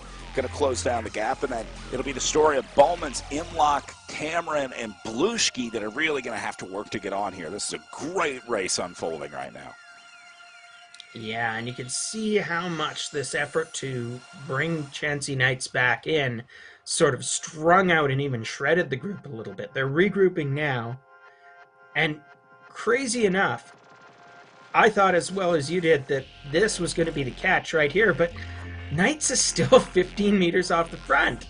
I guess she's going to get caught now, but she is not going quietly. Like, usually you see a rider come back to 10 meters and then boom, the gap just disappears instantly, right? The rider gives up on the attack because it's obviously hopeless, and the draft effect means that those last 10 meters are easily closed. But after seeing the gap get down to 10 meters, it's now 15 meters. And Knights is very clearly not going to make it easy on her pursuers. This is a remarkable effort. And as we look back into the pain caves, you can see that Blushki and Parker perhaps do not have quite as much appreciation for Knights' efforts here as I do. You know, we like the spectacle. They just want to get back into the group here. And Parker leads the chase and finally makes the catch of Knights. So, oh no. And Knights disappears from our screen as if she's toying with this poor pack. And just as quick as that, she's reeled back in. But tremendous show of strength. She's going to stay on it. On the front here, this will be Blushki trying to go over the top of her. But you got to keep hitting them. They say the best time is not when you're feeling good, it's when everyone else is feeling bad. And I would say everyone's feeling pretty gassed after that chase to bring her back. My goodness. I just can't believe that Knights isn't feeling gassed, because she's been out there doing all of the work for basically the first 10 kilometers of this race, it feels like. But we are, for the moment, back to a single field. A nice tight bunch of 6 riders. But despite that, we've had some incredibly active racing here so far. With Chancey Knights, whatever else happens in this event, we may have to put her up as the early nominee for the Red Numbers, the Combativity Award. She has done the most to activate this race so far. Yeah.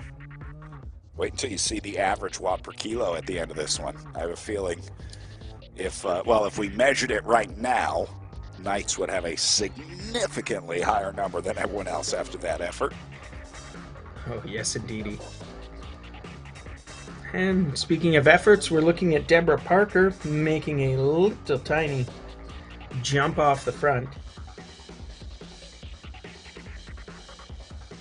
But it gets closed in, but Blushki in, well, not in difficulty, but yo-yoing off the back and back on. That might have been just a pause for a water bottle or a towel off. Quick like that, we've got Parker and Cameron at the front. Not sure if this is going to turn into an attack or not. They seem to have relaxed.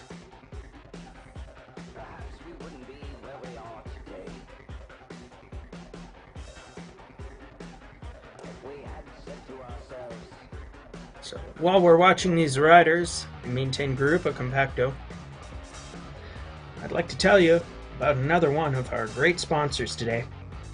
Bracelayer Apparel is a BC-based company that specializes in knee-stabilizing compression pants. Cycling BC members will get 35% off on all Bracelayer knee-stabilizing compression pants and free shipping on orders over $100. So I hope you'll all be able to take advantage of that and try out these great knee-stabilizing compression pants from our friends at Bracelayer Apparel. Part of the game of not only trying to ride strong, but recover strong and work out strong, practice strong. It's become a holistic approach to being a good bike racer. It's part of taking care of your entire body, right? Seeing Absolutely. a lot of compression wear in virtual racing. A lot of riders will put it on immediately following, maybe do a little massage or some work with like a roller bar or one of those hyper ice products, the automated guns that are becoming popular now, and then some compression wear afterwards. Yeah, absolutely. I mean, we've talked before about the classic other sport to injury to rehab on bicycle pipeline that allows this sport to gain a lot of riders. Maybe not the most glorious way to introduce someone to the sport of cycling, but it definitely exists. And speaking of the sport of cycling, we can see Renata Bluschke has her team, her support team there with her. I guess that's her soigneur. And we were talking before about how a good fan is of great importance, and I think you can get a hint at about how cold it is in Renata Bluschke's pain cave by the fact that her soigneur there is wearing a pretty puffy jacket. I think the garage is the best place to be. The lower temperature simply can't be beat. It's almost, for most people, if it's winter temperatures, let's say freezing or below, the garage is almost the perfect place to be in terms of physiological advantage, I guess. I think the magic number is 55 degrees Fahrenheit, just under 12 degrees Celsius, 12.7. Yeah, I think one of the things that a lot of new virtual cyclists underestimate is how important the cooling factor is in your setup. You'll look at a lot of riders and what do they talk about in terms of equipment on the chat forums. I mean, sure, the bike, sure, the trainer, but they talk a lot about the fans. Yep. They're not talking about fans like you and I, Brad. They're talking about the cooling fans. The bigger, the better. But speaking of big fans, I'm a big fan of this bike race, and it continues to be Grupo Compacto, although I see Bluschke pushing forward to the front, maybe testing the mettle of these riders. We are sitting with 23 kilometers remaining, so we've completed 14 kilometers, and we're doing about 34 kilometers an hour. So this has not by any means been a pokey race. And it's being activated right now by Claire Cameron. I told you she was a danger rider here. And indeed, she is proving dangerous. Nice job by him getting back on there at the back. The rider in the red power zone back in 6th spot, just getting back into the group. That's how you have to do it. She never let the gap get too big, so did a good job of closing it down immediately and not letting that get out of hand. A small problem can become a big problem in a scenario like this. Yeah, absolutely. You do not have to be very far dropped before you're all the way dropped. And she was just flirting with that zone where she could still get a meaningful draft to get back into the field. But Brittany Imlach is back in the field, and we're happy to have her there. It means we've still got 6 riders in this main group. All 6 of our starters have stayed with the field so far. And Imlach taking a little flyer, I'm not sure. I think that the pace is just flagged, so riders are sort of naturally surging to the front. Chancy Knights. Nobody's going to let her have much time off the front anymore because she's proven that she has an appetite for it. But it's Brittany Georgia Imlach responding. She has jumped to the front and put herself in the red as she attempts to make a breakaway. Slight gap so far.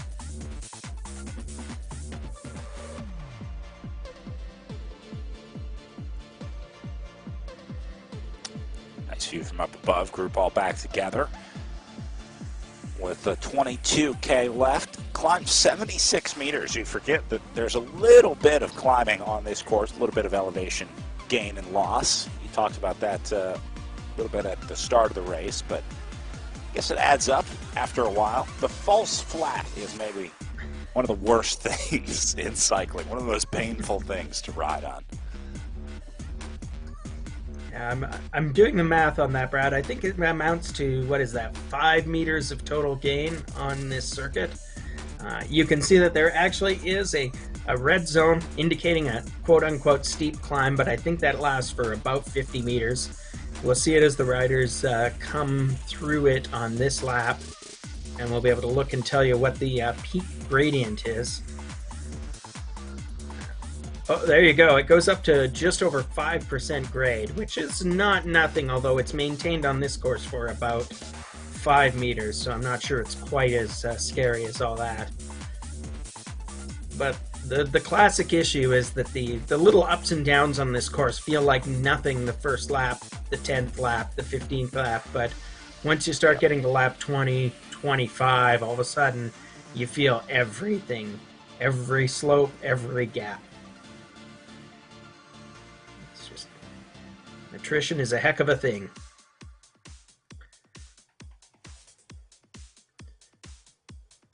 Up to the front for Belushki, putting Parker at the back. Doing a nice job drafting there. You can see saving at some points 100 watts here for Parker. So even getting a chance to maybe let off the pedals a little bit, you can save a significant amount of energy. And then you see this power profile right here, all these red sections in the upper left-hand corner. That sometimes comes from the corners, but also sometimes comes from being in a group, from drafting. If you're putting in too many watts while drafting behind a rider, the game will scrub those watts off. And so that may be some of the red section on that power meter as well. Yes, indeed. Parker took it through that first corner, but then it's Chancey Knight's back leading the field. See how long she chooses to do so, but we're seeing, at the moment, we're not seeing very long pulls on the front, although we're also seeing this sort of very wide, blobby field, which is an indication that the riders are not right on their limit, so they're not drafting perfectly. This is the picture of a bunch of riders who are well within their comfort zone as they sort of cruise up that gentle mini grade and then get back on it on this flat section. As the field stretches out slightly, you anticipate that that means that it's also a field that is slightly is being activated a little more, is working a little bit harder. And right now it's working a little bit harder because Chancey Knight comes to the front and threatens something. And the pack will have none of it. They immediately jump on that move. Cover and kill. Every time see one go away, they shut it down, making it incredibly difficult to get away on this course, despite plenty of efforts. Certainly no lack of attempts to try to get away so far today from this group, but they've done a nice job of keeping it all together. Yeah, that's right. It's like a six-way standoff here. You can practically see the good, the bad, and the ugly staring at each other before the guns go off. But of course, in this group of 6 riders, I'd say they're all pretty good to me. So no bad riders here. If you were a bad rider, you would have been spit out of this pack mighty early. So although it looks like not much is happening, we can see the watts and we can see the efforts here, and we can see how much work is being done just to stay with this field. And one of the hints is when you see a rider yo-yoing off the back, and this time it's Belushki. Get up back there, Renata. She knows that every one of these little ups and downs is critical, because you can't win the race if you're not there at the finish.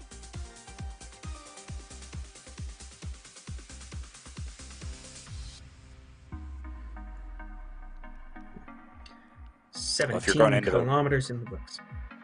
Just notice some riders going into the red zone this either early or late in the race, depending on how you look at it, at 19.4K to go.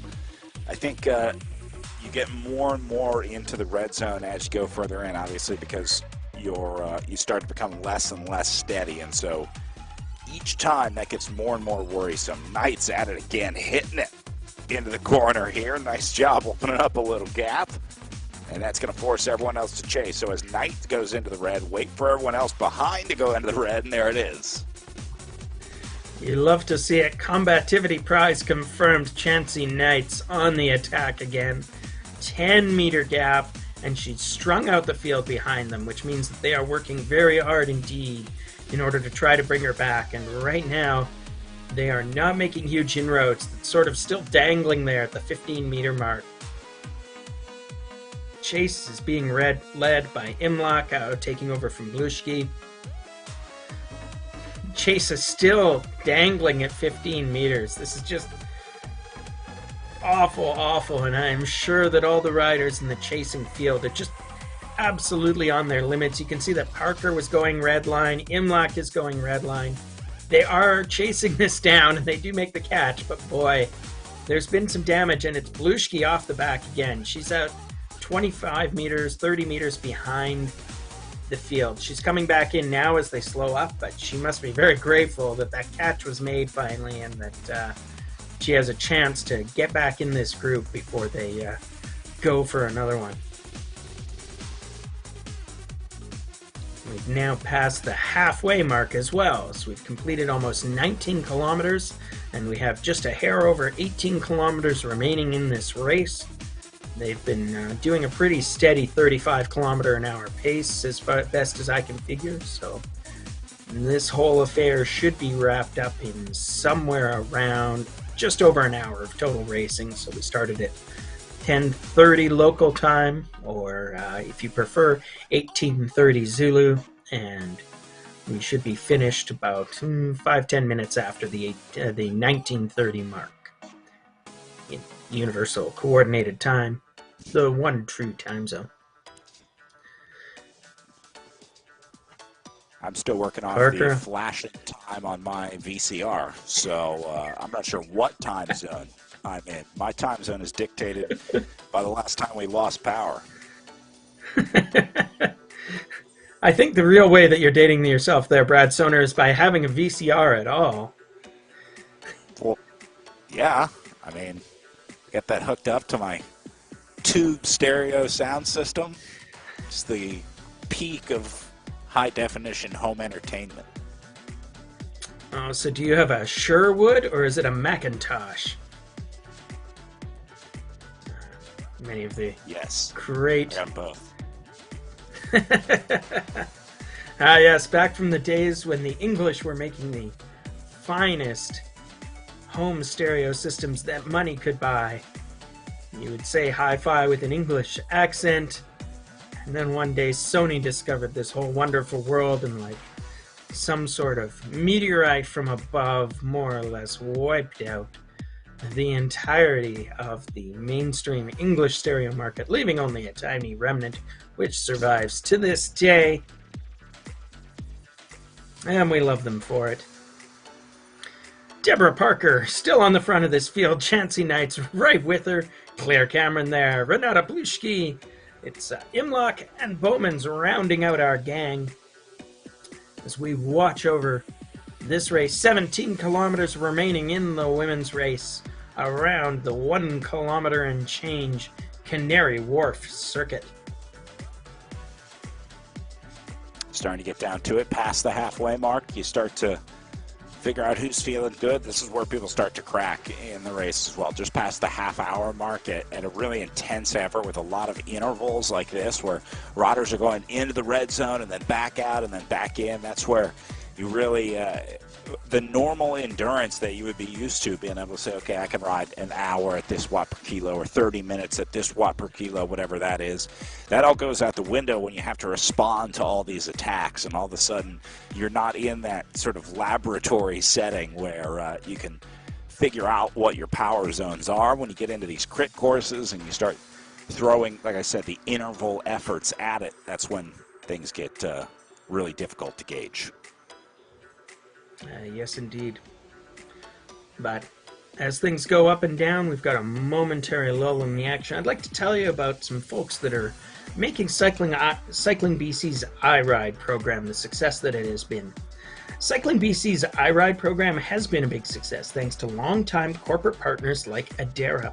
With Adara's help, iRide has been able to ride through challenges brought on by the COVID-19 pandemic and was still able to provide nearly 5,000 kids the opportunity to participate in iRide programs across the province in 2021. So we'd like to take a moment here to thank Adara for their support of that program. And you can see more about the iRide program if you've been watching the bumpers that we've had between these races. And I'm sure you'll get a chance to watch some of those little mini videos that we've got for you before we start the men's race in a little while.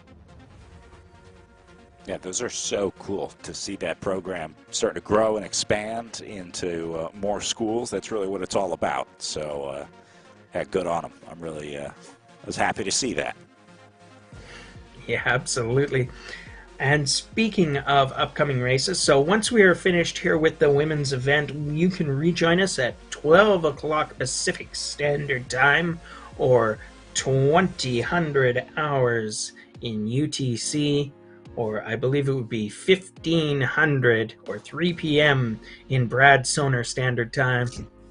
That's when the A men's race will go off, and that will be a 44-lap or 45-kilometer event. But right now, we're back with the women.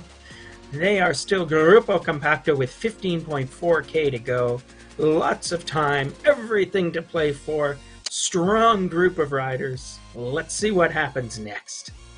Ryan, I'm going to check your start time. I'm looking at the tech guide here. I think it's actually a 2:30 Eastern start time. So about 20, yeah, a little over 20 minutes from now for our Category A race start today in Canary Wharf. Yeah, confirming a 2:30 Eastern, 11:30 Pacific start time for Category A. So that's coming up rapidly here.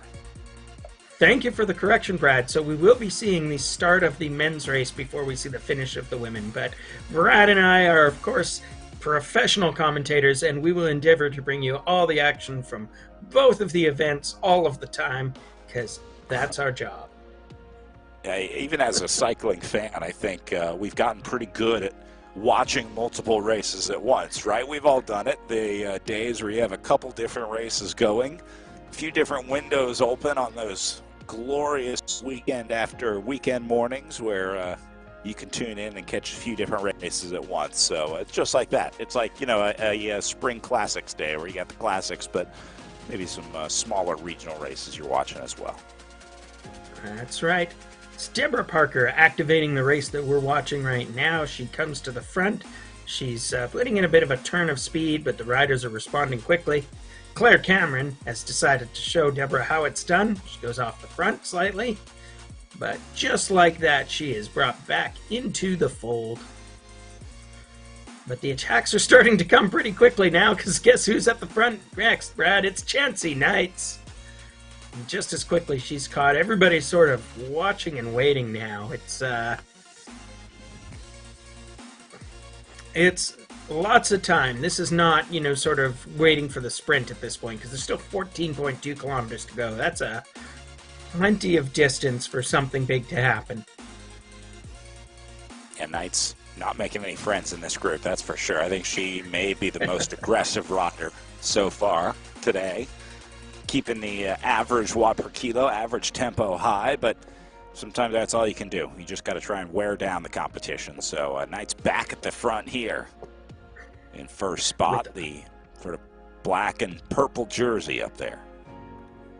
Without a doubt. Is there any doubt at this point that that Chancey Knights will have the most watts per kilogram in this race?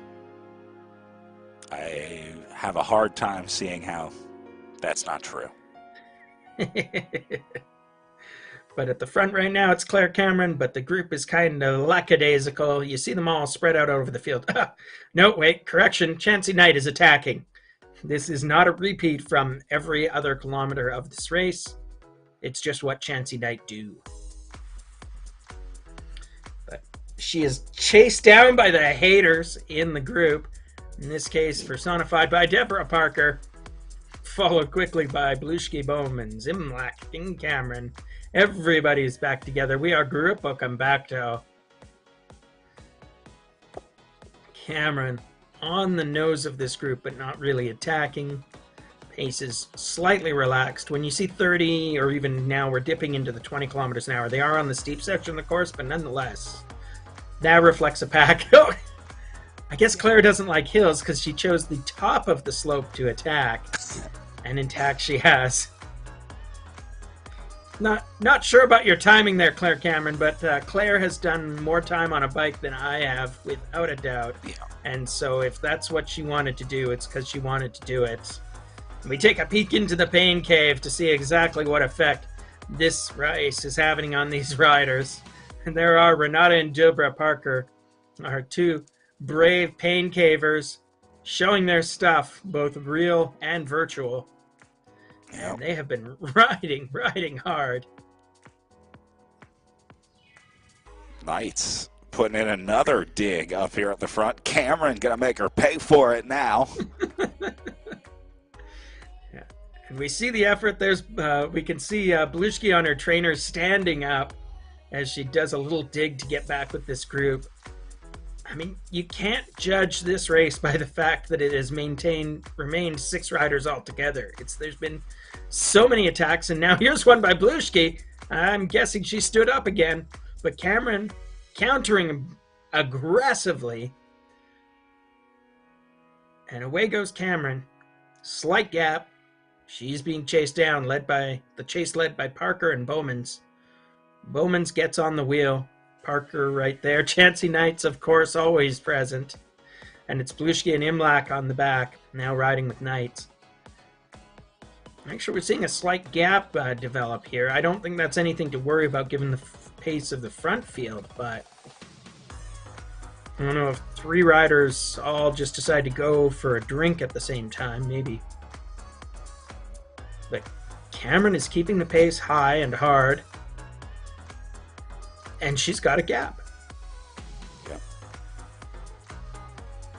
Back into the red zone just as they're about to catch on. Not only break their legs, but break their spirits too, Claire. There you go. Claire Cameron, an ageless rider who's won most of the things worth winning in this sport.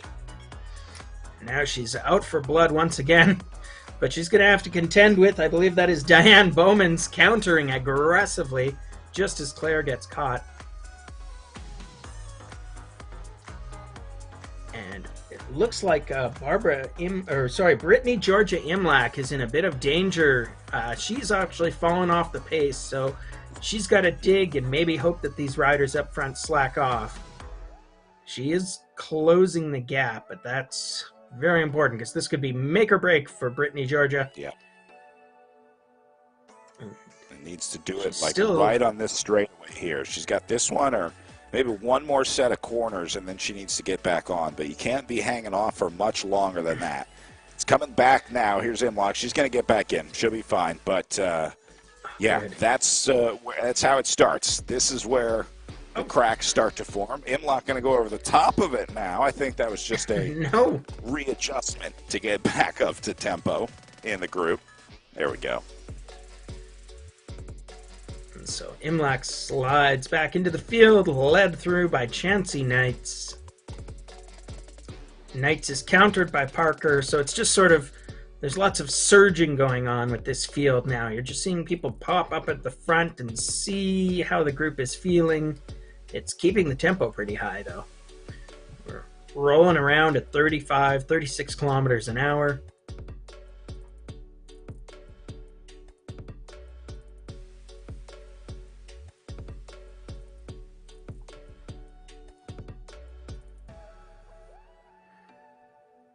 Traveling through the slight descent. And they're all back together. See at the bottom of the screen has the overall course profile. There's the red section, which picks up the elevation gain, and then that little blue section kind of in the middle of the course, which pretty much gives it back.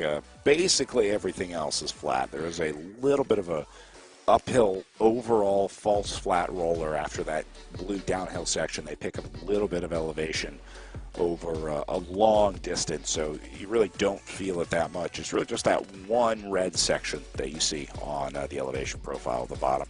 I think that's where Cameron has been launching her vicious attacks out of the group, using that part of the course to her advantage. Just that little riser, but it's just enough. And we've just crested it again, and Parker is off the front with a slight gap, but she's reeled back in, so no luck in getting away on that turn of the course. We have 10 kilometers remaining in our race, which is going to amount to, I think, probably 9 laps left, a little less than 9 laps. They've covered 27 kilometers, so we're closing in very rapidly on the 3/4 mark of this race. Remains Gruppo Compacto, Chancy Knights sitting on the nose of the race, always threatening. She has taught her fellow racers that the name Chancy Knights is not one to be trifled with, because she put in a big attack and she stayed away for a long time. But speaking of big attacks, it's Brittany Georgie Imlach.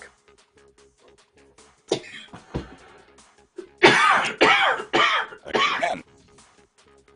But then Knights comes over the top of it to cover. And then here goes Belushki right through it, sensing blood in the water. Belushki blows right past the group. Yes. Taking them under Belushki 10K away. to go, down to 9. 4 left. We can cheer on Belushki as she makes that attack, but she's brought back in. It's Chancy Knights on the front, but now it's Belushki again attacking. Renata Belushki surging to the front of the field as they travel towards the hill. Maybe a bit of a surge climbing tactic here as she starts to climb. She stands up and on her trainer, surging over that hill. I mean, we talked about how as you get to the later and later stages of this race, that hill becomes steeper and steeper. And Chancy Knights off the front again. Because, of course, she is. Yeah, because why wouldn't she?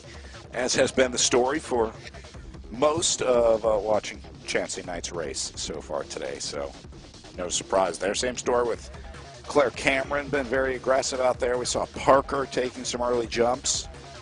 But the fact that these riders have all stayed together in this group, I think, is really impressive and speaks to the overall strength of this women's field. Yeah, absolutely. So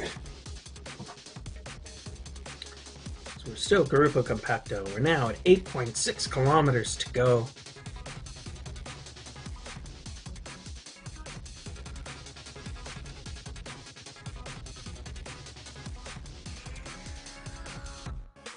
Belushki just off the front.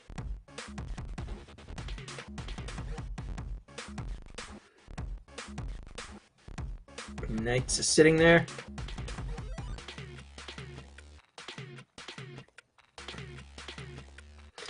It's Parker on the nose of this race.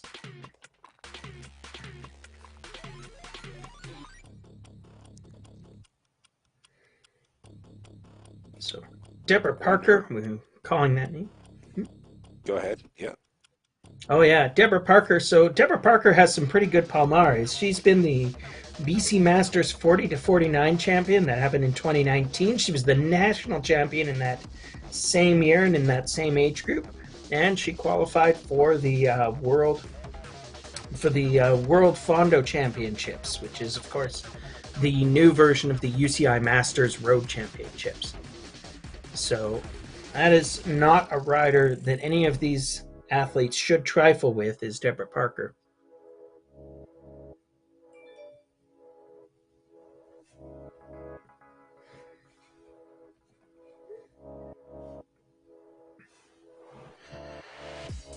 And indeed, Parker comes to the fore, 7.7K to go.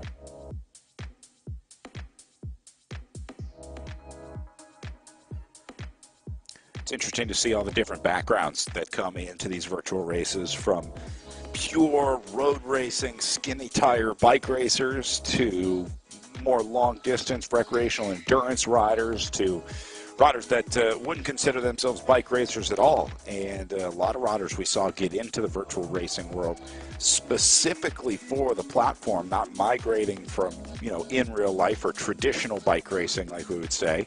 So it's nice to have riders from a lot of different backgrounds coming together here in virtual racing. Yeah, it's fantastic to see. And I know that so many riders have found so much value in virtual bike riding. And, the revelation you hear from a lot of diehard roadies that explains the appeal is that it used to be that doing a 30-minute, 20-minute session on a trainer, a dumb trainer as it were, was just pure agony.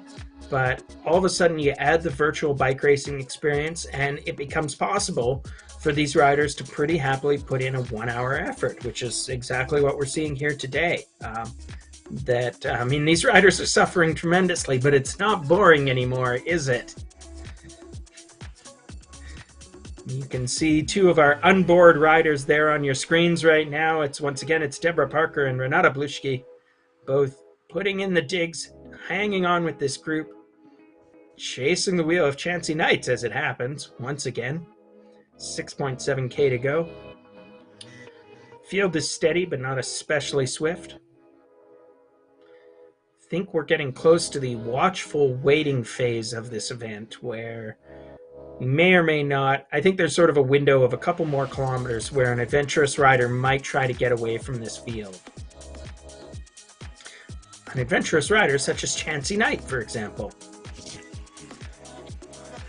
Waiting in the wings right now, saving her energy, waiting to pounce. And probably the closing maybe 3 kilometers, or maybe she'll just make me look like a fool right now and do it at 6.3K to go. Oh, Chancy Knights has made a fool of many of us today there, Brad Soner. I think she's been toying with this group all day. It'll be fascinating to see if that work pays off, however, because as the old adage from cycling writer Tim Krabbe goes, make sure that you have licked your opponent's plate clean before you start eating off of your own. And say what you want about Chancy Parker. Chancy Knights. She has been putting in the work today and making the effort. But is it possible that all she's really been doing is feeding the food off of her plate to these other 5 ingrateful riders who will make sure that her plate is empty of anything left before the finish line so that they can overwhelm her in the sprint? That is a real danger, and one that I'm sure Chancy is attentive to as she makes another attack, which is absorbed by this hateful, hateful field. Yes. If you're the paranoid sort, cycling may not be the sport for you, because that sense that everybody else in the pack is out to get you, that's basically correct. How about the rubbing brake or low tire pressure or something must be caught in my rear chainstay or something paranoia? Oh, yes. We've all been there. The worst part is when it actually is one of those things, and then you're basically ruined for life. That you assume that every moment of weakness on your own part is some sort of mechanical problem. Right. That's the worst part. 5.1 kilometers remain in this bike race. Chancy Knight's on the front. This is not a repeat from almost every other lap of this event. Diane Bowmans pulls forward. She says that she races most commonly on what we will simply call another virtual platform, but she's giving RGT a try. Chancy Knight's slight gap here. Chasing field, trying to close that gap, but the gap is up to 15 meters, Brad. This might be a real attack. And look at that. This is nothing to trifle with 4.7K to go. Danger, danger, danger. When Knight starts going like this, you got to take these moves seriously, because if that gap goes up to like 65, 70, 100 meters, watch out. You're in real trouble. And looks like the field is appropriately responding to Knight's, but this is the problem. Riders getting gapped off. Cameron not panicking yet. She's an experienced rider and says 4.4K. You got to be kidding me. This race isn't even close to being over. Yeah, and the red alerts are going off underneath a bunch of the riders' names. That's the emergency sign that they're digging into their cottage of wattage, opening up their suitcases of courage, and bringing out extra matches, because they're going to need to burn them, and they do, in order to catch Chancy Knights once again. And it's Renata Blushki off the front, maybe trying to take advantage of Knights' good work there. Now Knights is surging again. How can she keep this up? She's counterattacked herself repeatedly during this race. I mean, no matter what else happens, you have to admire the effort. I mean, you know, you never want to see a breakaway, getaway, and stay away. Of course, we're all fans of the sprint, and that's what we're most excited for. So before we take you to the sprint, we're going to show you the start of the men's race, which is going to be in about 3.5 minutes. So we'll keep an eye on that. This is going to line up almost perfectly, I think, between the finish and the start. Let's stay on the women's finish all the way through. We've seen plenty of men's bike race starts, so we'll take this one all the way through the line. These riders are all going to finish as a group in this 6 anyway, and I think this will be a good last 3.6K anyway. This is going to be some exciting racing, and I think it'll be interesting to see what the sprinting tactics are. So anything that goes away at this point will be in the effort of sort of a Vinokuravian last man standing attack, where they're trying to just get away from a sprinting field and stay away, more or less try to do a 3-kilometer long sprint and dare the field to catch them. But I think what we're going to see is maybe a tightly contested sprint royale, kind of like what we saw in the B group earlier today, where just everybody in the bike race ends up being there in the last 300 meters, and that's where this race will be decided.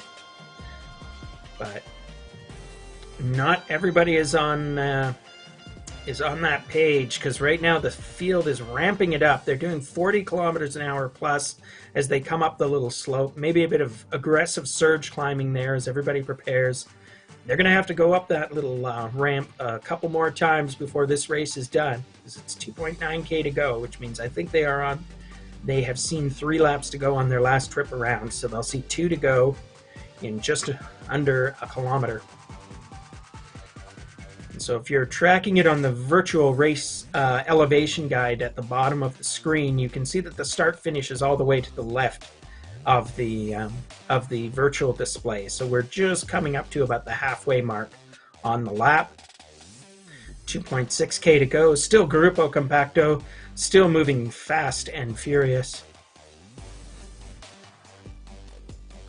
I mean, we can't write off any of these riders. I'm not sure who is the great sprinter in this group. I always cite Claire Cameron, but Claire has a lot of experience on the track where a big sprint is worth something. So she is not unfamiliar with the delicate art of sprinting.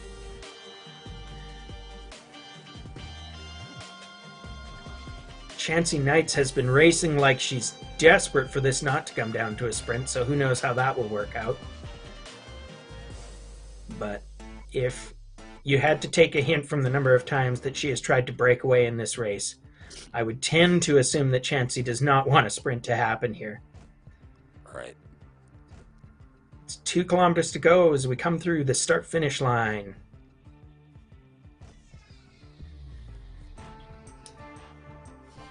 So they will get their bell lap the next time around. It's a virtual bell. I don't think an actual bell rings, but these riders will all be very well aware of the distance to go because they can see it on their readouts just like we can here. Pace is not flagging. Look at that, 37 kilometers an hour. These riders are steady. And Knights is at the front, of course.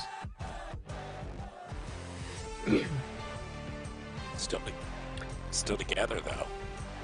Which is exactly what you want to see if you're hoping this comes down to a sprint. At 1.6K to go, I think you're safely to the point now where nobody gets away. So Knight's still trying to keep it tough. Belushi gets a little bit of space, but not enough to call it a breakaway. Here's Cameron. All right, this is it. 1.5K to go. Claire Cameron comes to the front and puts the entire field on notice into the red zone. Yeah, 1.5 kilometers is far enough away for a long escape, but it's a little too far for a quick sprint. They come through the lap, or the finish line in a moment here. So just about the time that you're going to see 1 kilometer remaining on your screen, they will get the virtual bell lap. You can see the banner over top of the race course here. And that's your virtual bell. Ding, ding, ding, riders. 1K to go. 1K to go. Knights on the front, as usual. Speed is over 40 kilometers an hour, flagging slightly as they come up this surprisingly steep slope. One more time.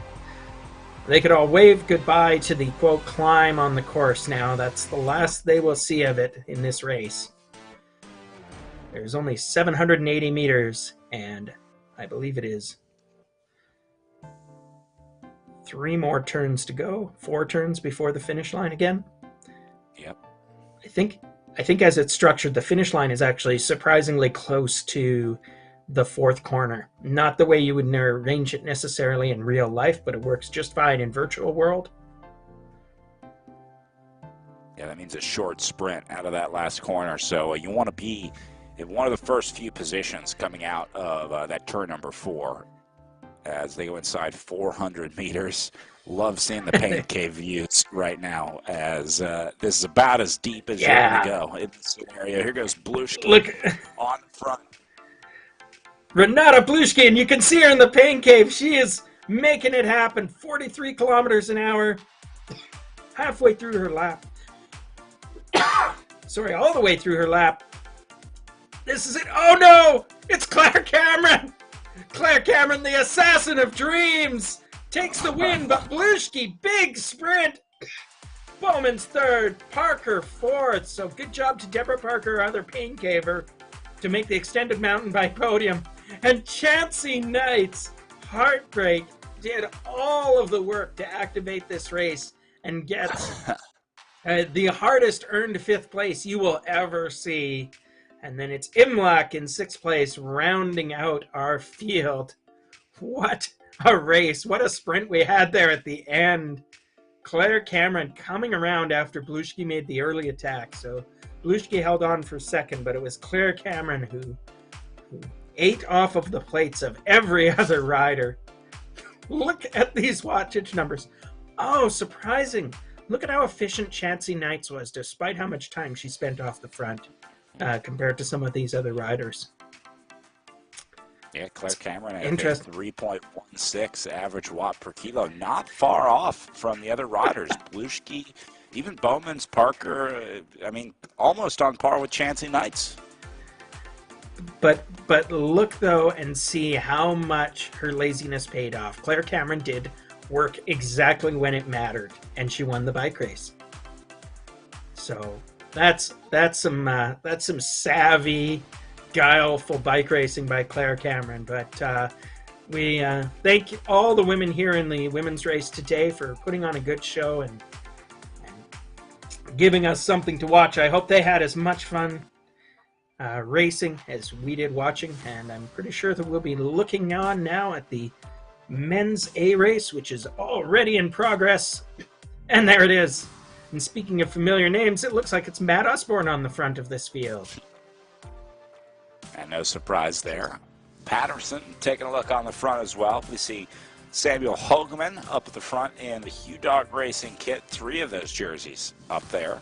So nice to see some returning names into the group here. 42.3K to go for these guys. Are Category A men doing 44 total laps of racing today.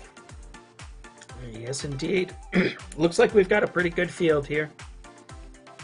And there's our pain cave for this men's A race. We've got Jamie Dumper, Matt Osborne, Taylor McCall, Scott Desmarais, and Sam Hogman, all on camera for your viewing pleasure, or lack thereof, as it may be. So, Brad, how do we rate these pain caves? I think that Jamie Dumper has a nice, very cycling-centric decor behind him. Plus, he's got the mirror, so you can get 2 views for the price of 1. Matt Osborne going with simple but appealing. He's got a nice, straightforward piece of art for you to look at in the background. Plus, he's showing off for you the art that he's had tattooed all over his body as well. We've got Taylor McCall, who we've got a nice green aura because he's got an actual plant in his background. Scott Desmarais has left a closet door open. That's a fashion faux pas, Scott. And Sam Hogman going with simple minimalism to round out our quintet of virtual bike racers.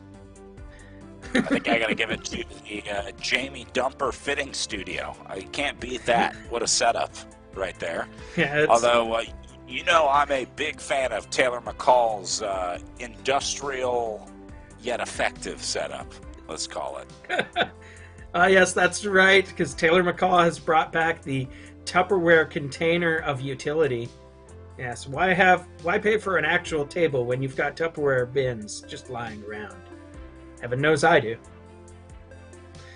Back into the real world. Well, check that. Gavelis is off the front. Michael Gavelis, racing for HPL Cycling. He's from Corman Park, Saskatchewan. So he's come all the way from Saskatchewan for this virtual bike race. Jokes, kids. Of course, he didn't have to go anywhere. He's probably doing this in his living room. Or, as we've said before, a garage. Although I'm not sure I'd want to do it in a garage in Saskatchewan. That might be at the point where it's actually too cold for comfortable racing. So, he's another rider who took up competitive cycling as an additional sport after stepping away from rugby. Rugby being one of those sports that I think we can classically say is a young man's game, because you just don't recover from injuries quite as quickly anymore after a certain period of time. But Gavelis is activating this race. He's got a slight gap, but he's holding it against some angry chasers. His chasers are currently led by Hogman and Usborne. And they have caught him. So Gavelis reabsorbed.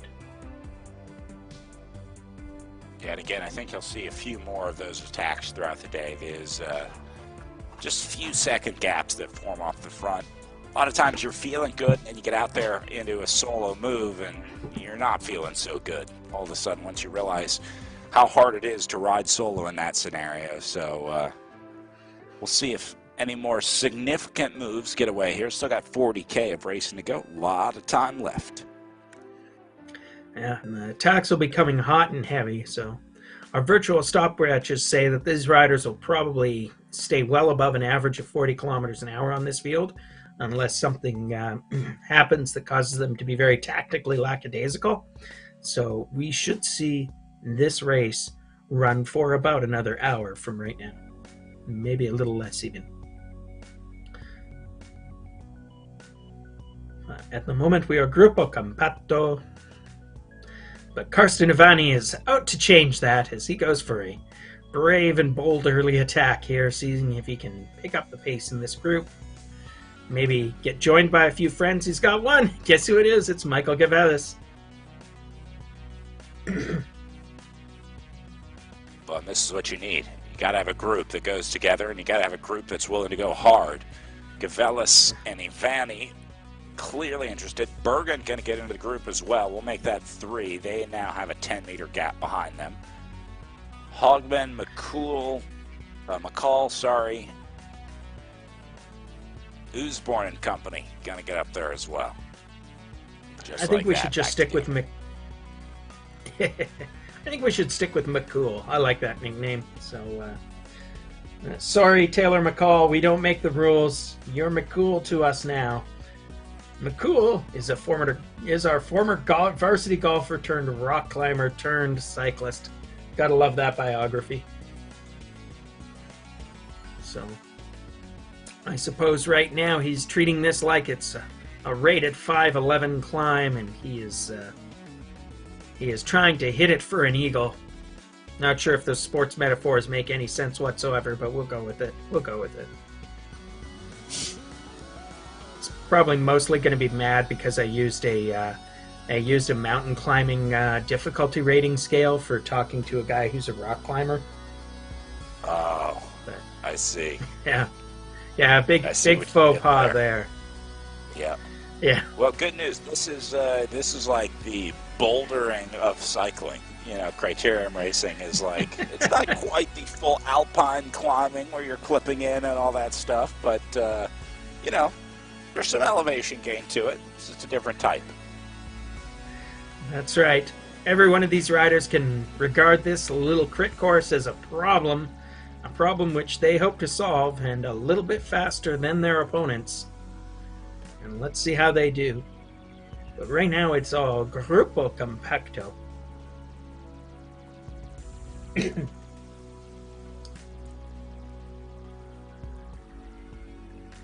So while the riders are waiting to wake up and activate this race, I'd like to tell you about another one of our sponsors today. I'd like to tell you about a new creation by a local company, Doma, which is short for Domestique. Our friends at Doma hated fumbling with food wrappers while they rode, so they designed a food-grade silicone liner that slides into your jersey pocket. You can fill it with your favorite ride snacks. No wrappers needed. Those ride snacks can be whatever. Your homemade brownies, gummy worms, you name it. You don't have to have something in a package now. It makes eating on the bike easier, faster, safer, and it eliminates litter. As a Cycling BC member, you're entitled to a 15% discount. So check out the Doma food container. I've got one of these myself, and it's a clever little product, and I encourage you to check it out.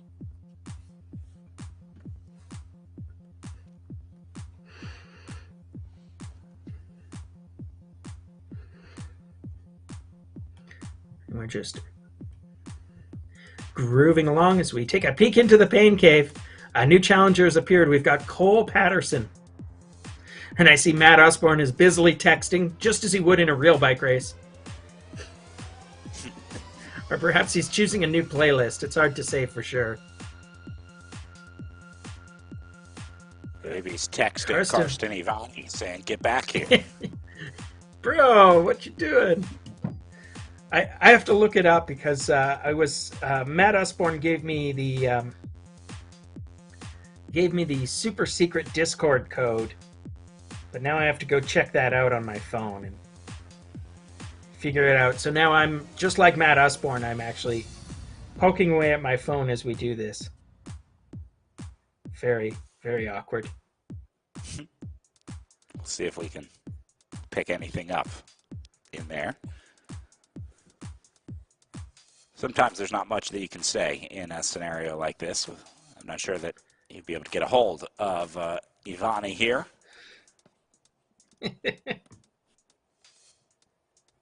Yeah, also, I can tell you that Matt Osborne wants me to correct one thing. He says he is not, in fact, a triathlete. He may have used the word slander in discussing my previous reference to him. So I would like to make it clear, Matt Osborne, not a triathlete. He's just a bike racer. You called him a triathlete. Oof. I may have called him a triathlete on the commentary. Oof. Man, you better be careful going to your car next time you're at a bike race with Matt Osborne. Just watch it out.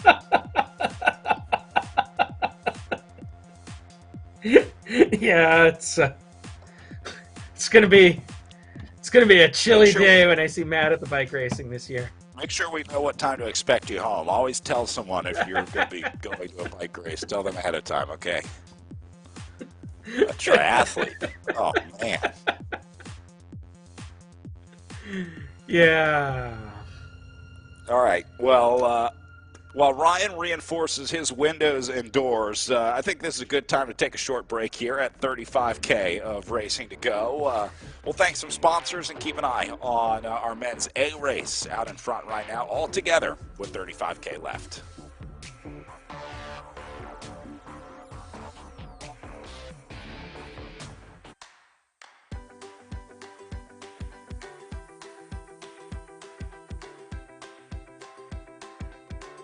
So the program started quite a few years ago with the idea of trying to connect cycling from a provincial, regional, national level all the way back down to some schools. So that was the initial concept. I came through it myself with 2 children. So I was like, okay, I went to their schools, I did these trial and errors. We found some super passionate people all across Canada. Over the last 10 years, we've been trying to refine the program, make sure that it works for a wide range of students and teachers in schools.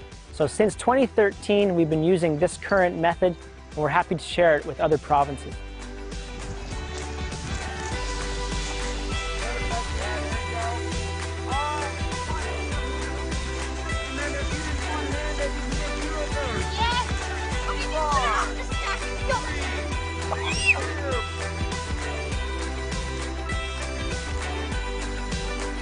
My favorite part is when a kid who was struggling, finally it clicks for them, and so they get the huge enthusiasm, they're really proud of themselves, they can join with the rest of the class.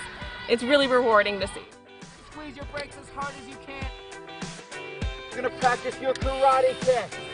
All right, like this. Hi-ya!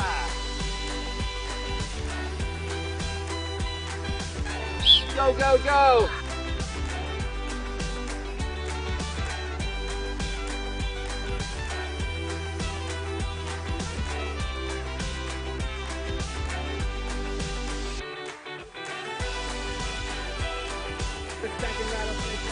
And then when I get to here, I'm gonna stand and do the rooster tail wiggle.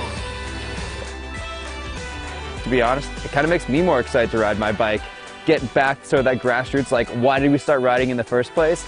Because it's awesome, because it's fun. It's not all about training and going hard. Sometimes it's just about pedaling around and enjoying it. And I really appreciate seeing that, and I appreciate being able to share that with the kids a lot. I just want to kick the rattlesnakes. My highlight of the day was probably when we were playing the rattlesnake game. It was just really fun. It was really fun with the jumps and like the ramp.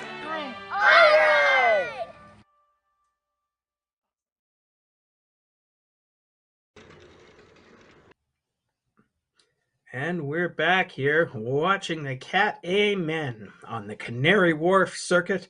12.6 kilometers, or 12 kilometers completed, 33 and a bit to go. Karsten Ivani remains with a slight gap ahead of the field, about 40 meters out. And we can see Michael, possibly Michalis Gavelis, chasing him with Patterson and Usborne not far behind. We can see that the chasing field is really shredded here. So this is a huge effort by Ivani, as Patterson is now getting swallowed up by the chasing field, but Ivani, he's got 2. So here we are. We are once again back to Gruppo Compacto with 32 kilometers remaining.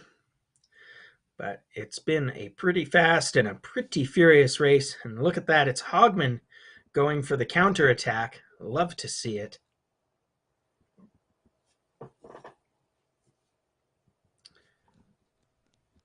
Hogman still with a slight lead, only about 10 meters though. That's 30 feet in American units, or as I believe Brad would have it, perhaps about 2 Ford F-150s. And just as he's caught, it's our old friend Matt Usborne, not a triathlete, who is taking up the counterattack. And he's got Nathan Ridenour with him.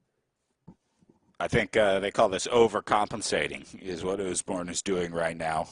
Once you call his pure cycling background into question, he's got to prove it to you. You see, what Matt has to understand is once you see someone do enough time trials, you start to suspect that they might be a triathlete at heart. And Matt Usborne, jokes aside, actually, Matt is one of the best time trialists, at least in his age group, in the province. So, it's an easy enough mistake to make. Jamie Dumper off the front, making Usborne work for it. Or maybe working with Usborne, which would be a good scenario for both of them. Again, getting a little bit of help is always good. That's right. Look at those Hugh Dog jerseys surging to the front, led by Hogman and Riddenauer. And then we've got a new entrant at the front of the field. It looks like it's Desmarais. He is one of our Calgarians. He's another golfer turned cyclist, too. What is it with the golf to cycling pipeline? These guys all get spiral fracture injuries of their lower legs from having their cleats hook up too hard. There was that long period of cycling is the new golf. Remember, they all made the transition when all the mainstream press started telling them that cycling was the new golf. That's right. I remember seeing it referred to as aerobic golf in that time frame. Right. Phrase yeah, I still love. There was a 5 or 6 year period where that was like the only coverage that we got in bike racing was about how, CEOs are now cycling and doing business on the bike. And well, we've been at it all along. That's right. And now we look into the pain cave. These riders are all the CEOs of agony right now. Jamie Dumper with his beautiful studio setup. Matt Osborne, simple and elemental. He believes in being his own best decoration. Taylor McCall with greenery and finery. You can see that Cole Patterson has actually got his fan slightly in camera, and another in the garage athlete. And of course, Sam Hogman, the beautiful minimalist white box. It appears that he's cycling somewhere at the end of the movie 2001: A Space Odyssey. Perhaps he's about to meet the Star Child, although it can feel that way if you're working hard enough on the bike. And Scott Desmarais. Scott's just living his life like a normal guy in a normal house. He wants you to believe he is completely normal, despite the fact he used to golf and that he lives in Calgary.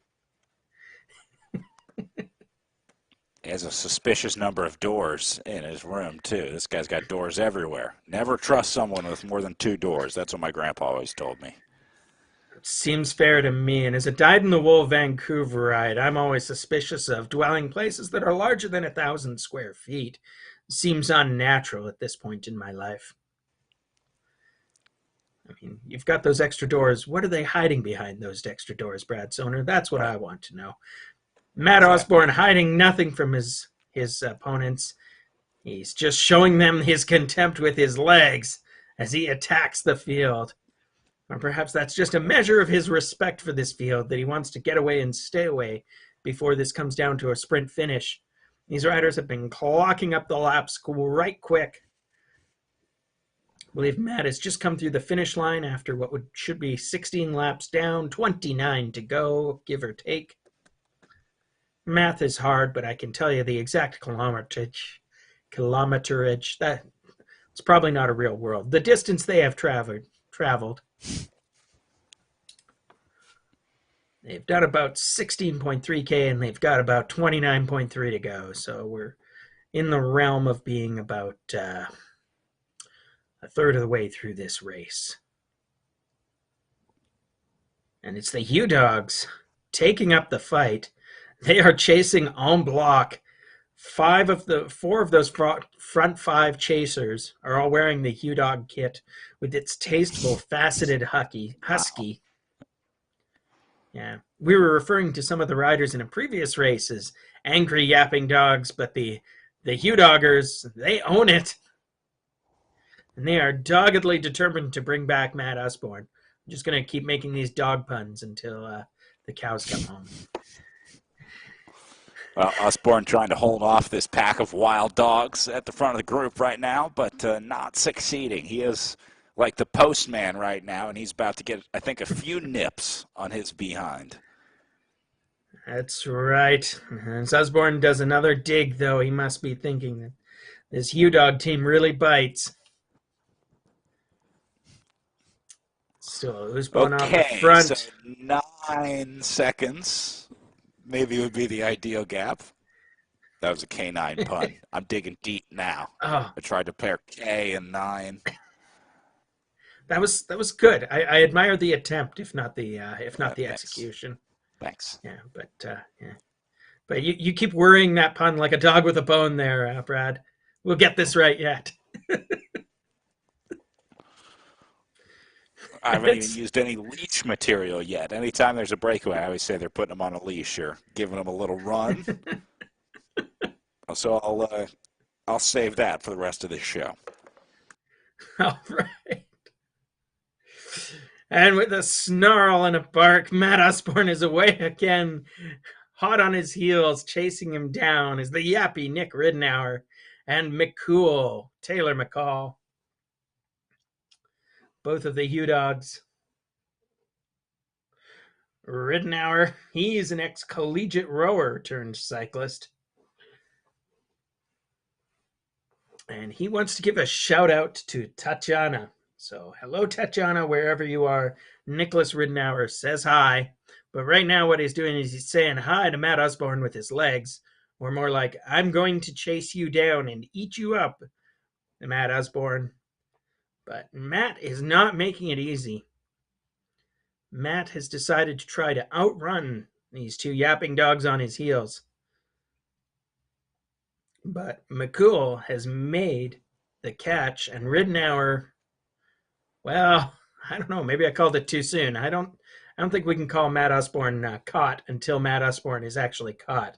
And McCall has not quite managed it yet. As we take a look into the pain cave, and you can see Osborne top center in your screen doing the work. Certainly the driver of this group. I mean, this guy started this break like coming up on 5 minutes ago at 21 minutes in. So Osborne has had a major impact on how this one has played out today. No matter what happens, he certainly had an impact on these other guys that have been forced to chase, like you see McCall going into the red zone there. But is he the Chancey Knights of our afternoon race here today? Because we remember Chancey Knights did all the work, totally activated the women's race, and then got swallowed up for an ignominious 5th place in the end. Will Matt Osborne's work come good, or is it going to be all for naught at the end, and he'll be swallowed up by a chasing pack? Although, it's not happening right now. We're looking at Nick Ridenour sitting in the gap, because there's 3 riders well ahead of him, and there's a field of riders well behind him, and he's got about 100 meters of no man's land that he's sitting in.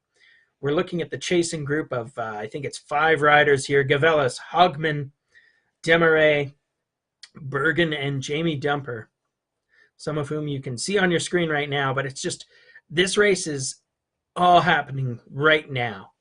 The 3 riders at the front, Osborne, McCall, and Patterson, are trying to make a selection happen. Ridenour is desperately trying to join that selection. And the 5 riders at the back of the field are just chasing for their lives right now. What a ride for Osborne today. This guy is going to ruin his watt per kilo average with this move. But as long as it works and you win, I guess there's no wrong move. Yeah, and Osborne has broken the string between him and Patterson and McCall. He's off the leash, Brad Soner. He's off the leash. And an unleashed Matt Osborne is nothing that the rest of this field wants to see. He's got a 25-meter gap between himself and his erstwhile breakaway mates, although I guess he didn't really want them there in the first place. Ridenour, it looks like, has been reabsorbed by the chasers, but they are all 200 meters back. So this is starting to be a dangerous gap. If you look at the little virtual elevation profile at the bottom of your screen, dear viewer, you can see what the race situation is and really how fraught it is for those chasers. Because remember, this is only a 1 kilometer circuit. For you to have 200 meters gap at this point means that you've got almost a 1/5 of the circuit between yourself and your chasers. If you stretch that out to a 1 kilometer gap, that's basically race over, because at that point you've reintegrated with that field. You can actually draft them effectively, and you've basically neutralized them for the finish. In a real bike race, in fact, a situation like that would cause a virtual finish for the field, sprint finish for the field, followed by the actual sprint finish for any of the riders who caught the field. But we don't bother because we have perfect electronic timing, no real interference with the sprint. We just let everybody sprint, and the computer will sort it out in our virtual Canary Wharf race. And that virtual sorting out, if it happens, will come at 24.3 kilometers. from now. There are two immovable forces that you have to worry about in this game, the computer and Matt Osborne. Those are the two most powerful engines known to modern science. That's right. And if Matt Osborne was a computing engine, he would have at least 2 cores and maybe 4. I don't know, maybe 32. I'm not sure. How many cores is a lot these days, Brad? It's hard to say, really. But it's Moore's law, right, that tells us that it's constantly changing and growing and doubling or something. I'm not really sure what Moore's law is, but I know it means that things keep getting faster and better. So, at the risk of, for the benefit of all the nerds who are deeply in agony, of course, Moore's law is the rule of thumb coined by Gordon Moore, an engineer at Intel for many years, that as a rule of thumb, every year the number of transistors on a integrated chip would double. And he later sort of revised it out to about 18 months. And for a long time, it was both successful prophecy and also accurately tracked target for the industry, until to a degree Moore's law started to break down in the 21st century, leading to such things as a podcast that I like to follow for more information on stuff like this called Moore's Law is Dead. So the more you know, the more you know. Yeah, see, that's what I was going to say. You just, my mic was muted, and so I wasn't able to get all that across. I accidentally hit the mute button there, was the problem. So, that's why the flash drive keeps getting smaller and cheaper. That's all I know, is that when I go to Staples to buy my memory, my, the flash drive is bigger and cheaper each time I go in. So that's nice. Just over 22 kilometers to go. Matt Osborne maintains a 151-meter lead in the bike race. McCool and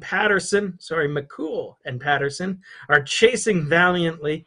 They're about 130 meters behind Osborne, but they're also about 160 meters ahead of the furiously chasing pack.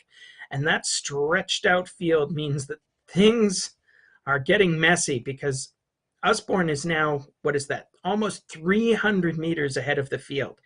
If he puts in another dig, he'll be able to start seeing the back of the field on the longest straightaways.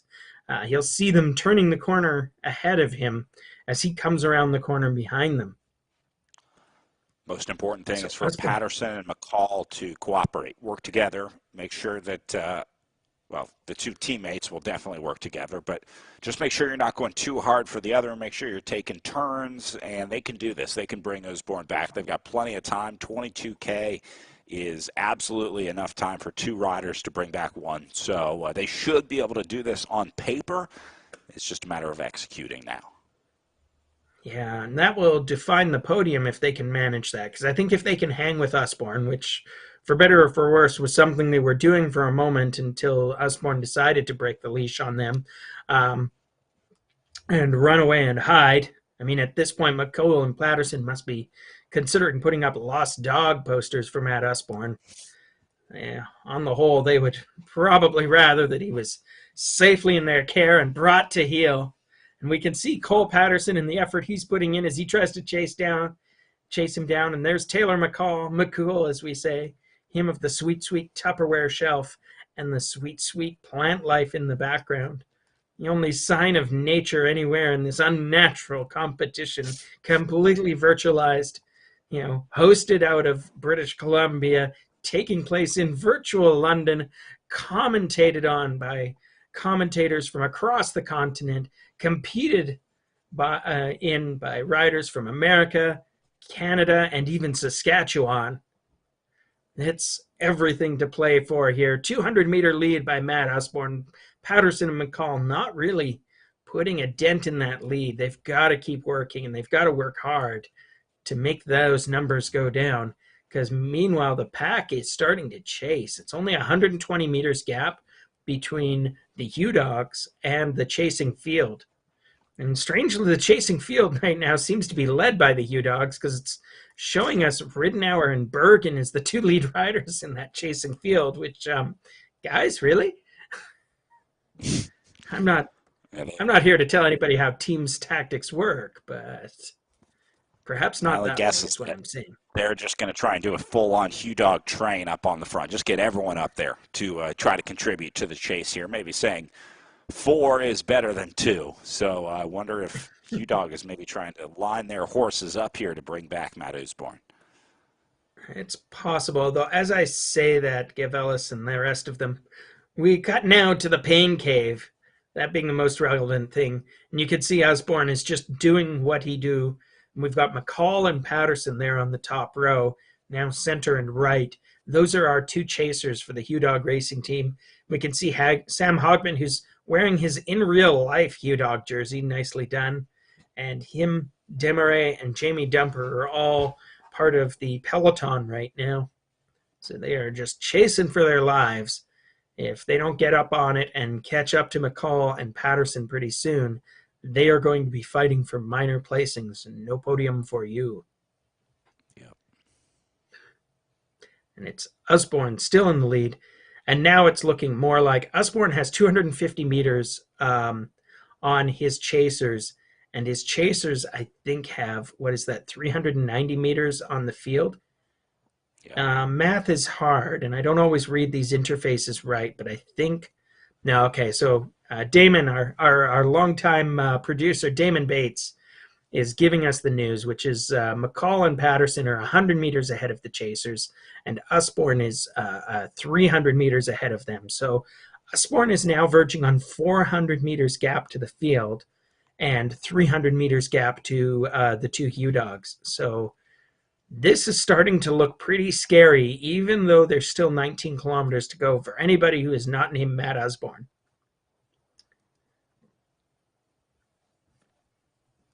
And the 2 guys doing the most work and maybe being the most miserable right now would be Patterson and McCall. We're looking at Michael Givelis, as he leads the chase. And there's Ridenour, Dumper, and all the rest.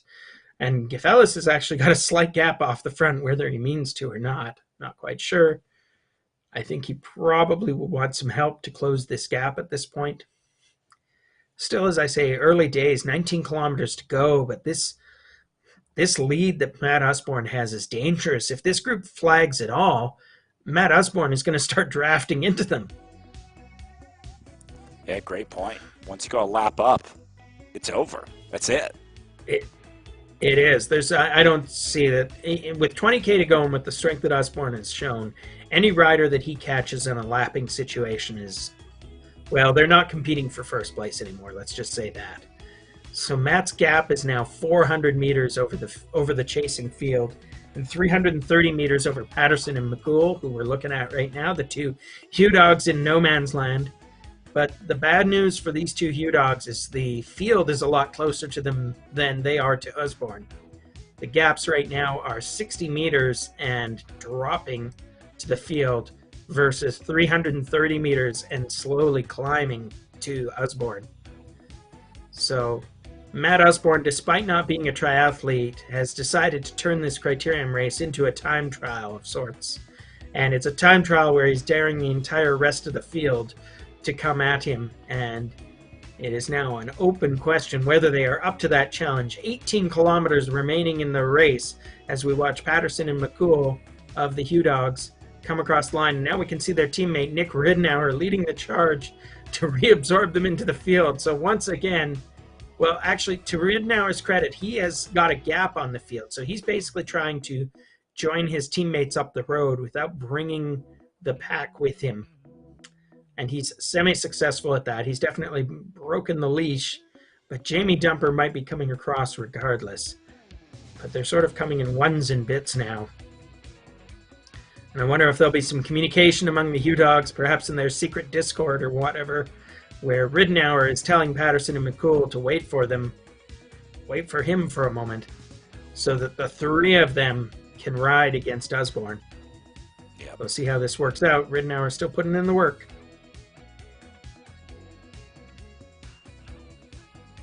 Yeah, I don't know how you don't link up and at least get some communication going, especially when you have that much of the group controlled. And look at you, dog. 2, 3, 4, 5. A couple guys dropping back now, but yeah, they're getting this figured out on the front. Bad news for Osborne. 375 meters, the gap. Remember, this thing is only a little over 1,000 meters around, 1,033 meters to be exact. So Osborne at, we'll say about a little over a third of a lap up.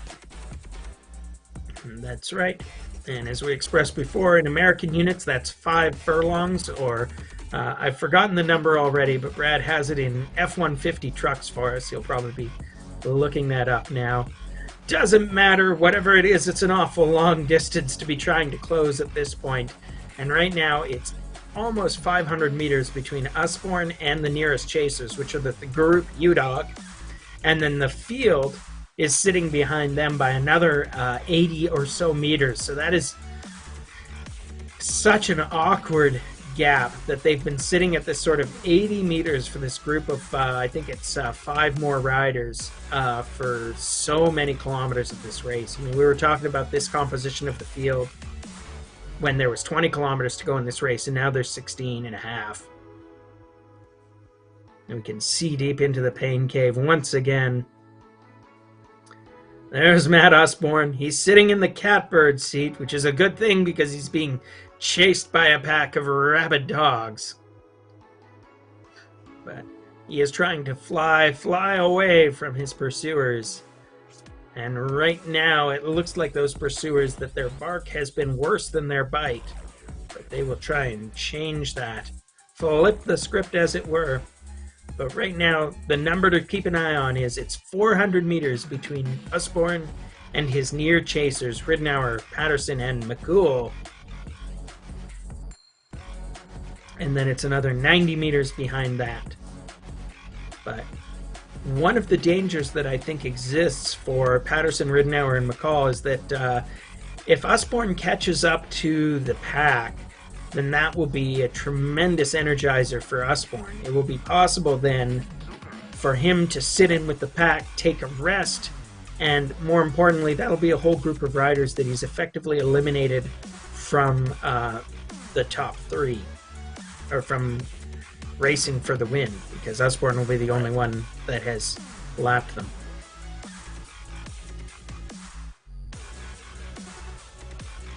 Once again, you can... If nothing else, has succeeded in splitting this group into 2 behind him. Would not have happened without Ridenour, Patterson, McCall chasing him. So without that rabbit up the road, this split never happens with Gavelis trying to chase back on. Yes, indeed. Yeah, and Gavelis has been valiantly leading this attempt to get the chasing peloton back into contention, but they don't seem to be making much progress. The distance between them and Osborne is now 550 meters, which means that in a very real way, Osborne is closer to the back of this field than this field is to the back of Osborne. And that is no bueno. We're looking at the gap now. It's 600 meters between Osborne and Bergen, which means, to put it another way, about 430 meters between the back of Bergen and the front of Osborne.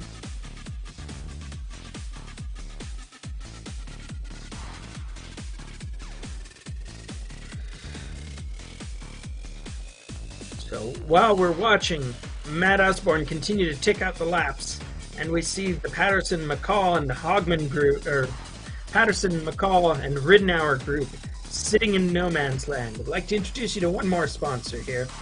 I'd like to remind you that if you like watching bike racing, Cycling BC members now have access to a 20% discount on a Flow Bike subscription. Live events in 2022 include Spring Classics, World Tour stage races, Monuments, Grand Tours, Cyclocross racing, World Cups, UCI World Championships, and more. So check that out on Flow Bikes, and you can go to Cycling BC's website for more information on that discount. So yet another great incentive for becoming a member of Cycling BC, a great organization that is hosting this race today, and indeed is the sanctioning body of all organized bike racing in British Columbia. And speaking of organized bike racing, sort of in British Columbia, Matt Osborne continues to lead our Category A group here today. He's got a 450 meter gap between himself and the chasing group Hugh Dog, and he has 700 meters between himself and the peloton, and that is just super dangerous. 13K to go. It feels like Usborne is very likely to catch that peloton before the end of this race. Yeah, would not be surprised to see Usborne go a lap up here before the end of the day. He might run out of time before it happens, though, at 13K to go. But this is the kind of guy that will try to catch the back of the group just because he can. He likes a good challenge, likes a good workout, likes a good bike race. So I think Usborne 100% tries to get in the back of this one. Matt, if you're listening, do it for me, buddy. Just close that gap. Do it for triathletes everywhere, Matt. That's right. A little wave there from Riddenauer. Maybe trying to communicate with Patterson and McCall here as well. Riddenauer's like, don't tell him to close the gap. Tell him to let up. Tell him to slow up a little bit. Yeah, I don't think so. Yeah. It's interesting to see how this Hugh Dog team is working together. They're doing well and they're doing good, but they have managed to put a substantial gap on their pursuers. So they are now 300 meters ahead of the peloton, and that number is climbing rapidly. But they're still 480 meters behind Usborne. So I fear that this is the group Hugh Dog now racing for second, third, and fourth. There is enough time for them to still catch up to Usborne and make this a race of 4 for first place. But that time is ticking down, and if they were going to make that catch, well, it's 500 meters now that they have to make up in 12 kilometers, and that is not a trivial amount of distance to close in that amount of distance. Yeah, you know what I mean. Usborne continues to lead the race. 883 meters now his gap to the chasing peloton, which means he is very close indeed to catching them. If you look on your little virtual display, well, we'll take a look into the pain caves first. Usborne tapping out the laps. So here's how your race composition goes. Between Usborne and the rest of the group. I mean, he's like spinning like a madman down there. Matt Usborne just knows what needs to be done, and he is doing it. Look at Cole Patterson standing up. So Patterson and McCall are two of the riders representing the group Hugh Dog in the middle there, along with Nick Riddenauer. And now we're looking at the chase field. This is Jamie Dumper, who we just saw on the virtual display. And we've also got Bergen, Demaray, Hogman, Gavelis in that group.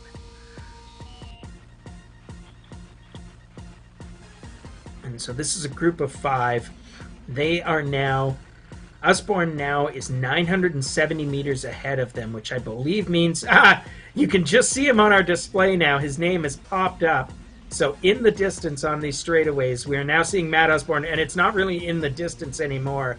It's more like under 200 meters between the chasees and Matt Usborne. The chase has become the chased.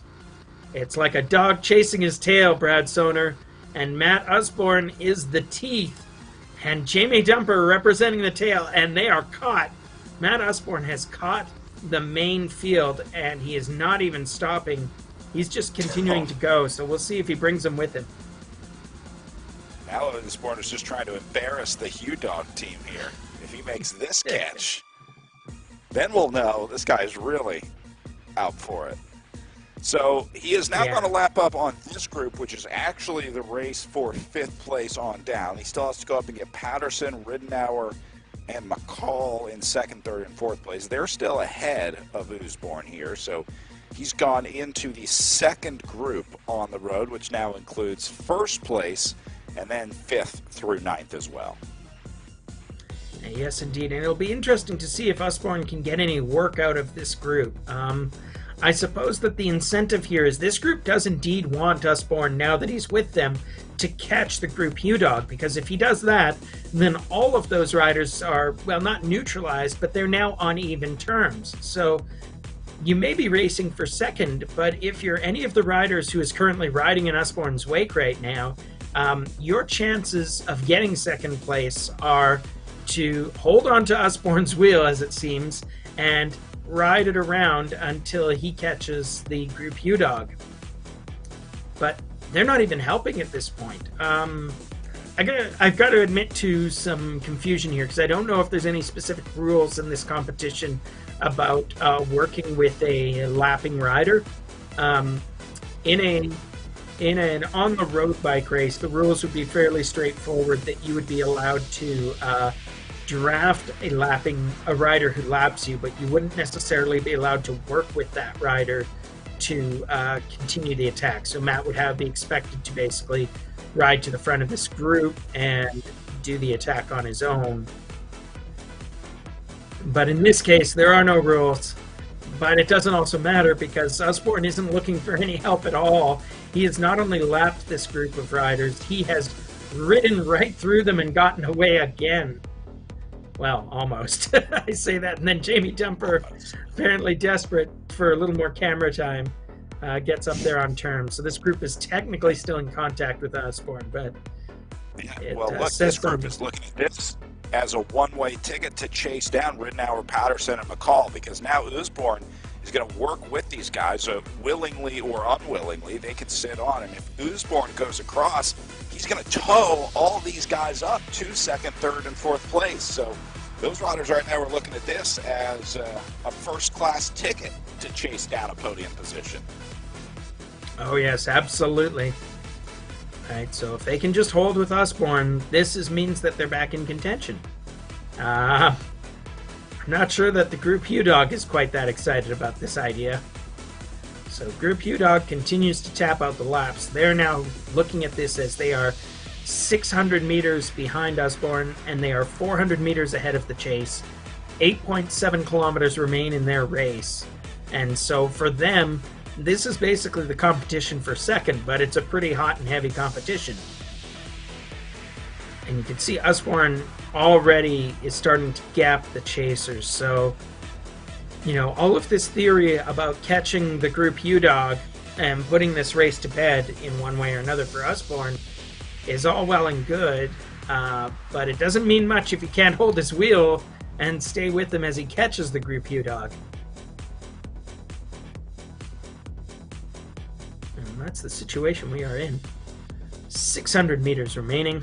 600 meters gap is the magic number. That is how far behind Usborne and Ridenour, or Usborne, the Group U dog, is.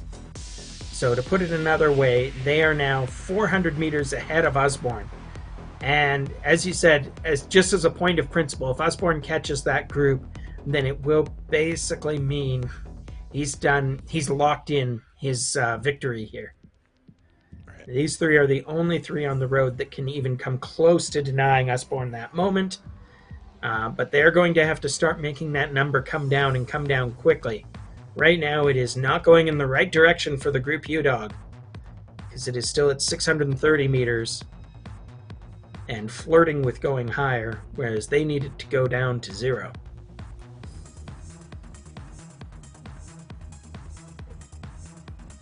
The good news is the Usborne separation will be enough to hold off McCall, Patterson, and Ridenour.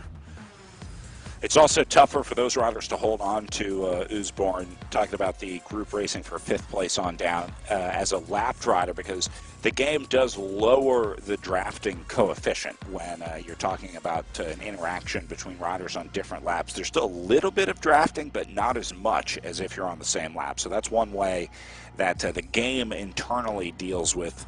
Yeah, we weren't really sure what the rules were. Each race and a lot of countries have their own unique rules on what happens if a lapped rider is, or a lapping rider goes into a group, specifically about how much work they're able to do, whether they're able to cooperate, that kind of stuff, which gets a little objective anyway. So to deal with that, RGT just lowers the drafting of lapped riders. So they still interact in this virtual world. Their physics still cross paths, but at a lower coefficient.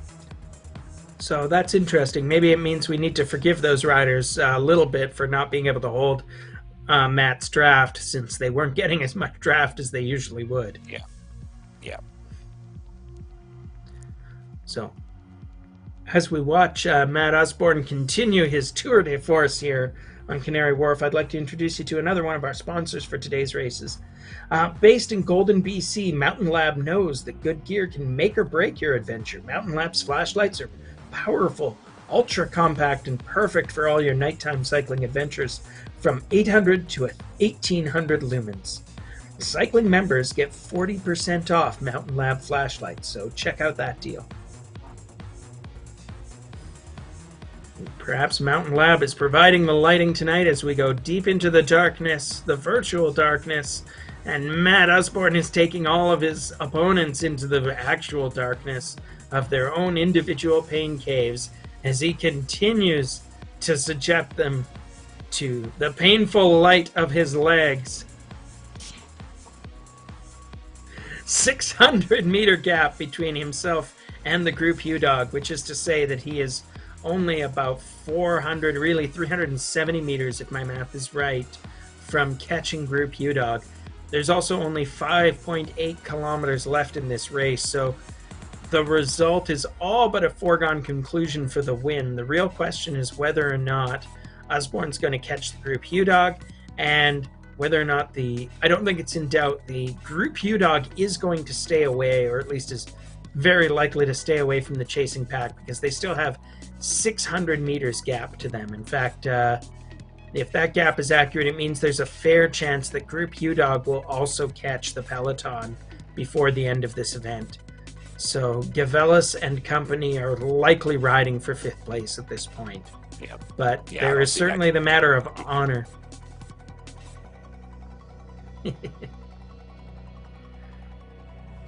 Yeah. And we're looking on that doomed peloton now. The group 5, as it were. 5 riders, I think, or maybe 4 riders. But 5th place is what they're racing for. And they are reasonably likely to get caught now by the group U-Dog. The U-Dogs will be starting to see them again on the long straightaways. They'll only be about 300 odd meters ahead, maybe 330 meters away from the front of the U-Dog field. Might run out of time on this one. These guys might be able to stay separated. We'll see how the response is among the group here. Yeah. 4K to go for Osborne up on the front into his last 4 laps and still going into the red zone on the climbs. I love it. You know those triathletes, they always got to get their workout in. Oh, poor Matt. He's going to rue the day that he got me to correct that, isn't he? Matt Osborne is tapping out the laps. He's happily whiling away the time in his pain cave, knowing that soon it will all be over, and it will be over with a victory as long as he does not, suffer any sort of technical difficulties during this event. Matt's a veteran of virtual bike racing, so I think he comes with his equipment well prepared. I don't know if he has a soigneur or a team car ready to give him a bike swap if there's a problem of a technical nature with the equipment he is riding, but nonetheless, he continues. We look back into the race, and it's still Osborne on the front, and we can see the group U-Dog. U-Dogs, they are coming ever closer to the back of the peloton. I think I'm not sure who they caught there. Probably one of the camera bikes. Yeah. But Osborne is just demonstrating his dominance. He has 3 kilometers remaining in this race. The U-Dogs have 3.6, which tells you something about how big that gap is. It's just remarkable.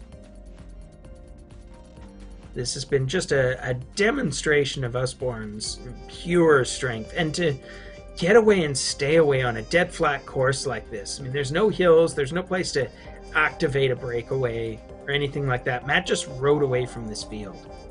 It's just incredible.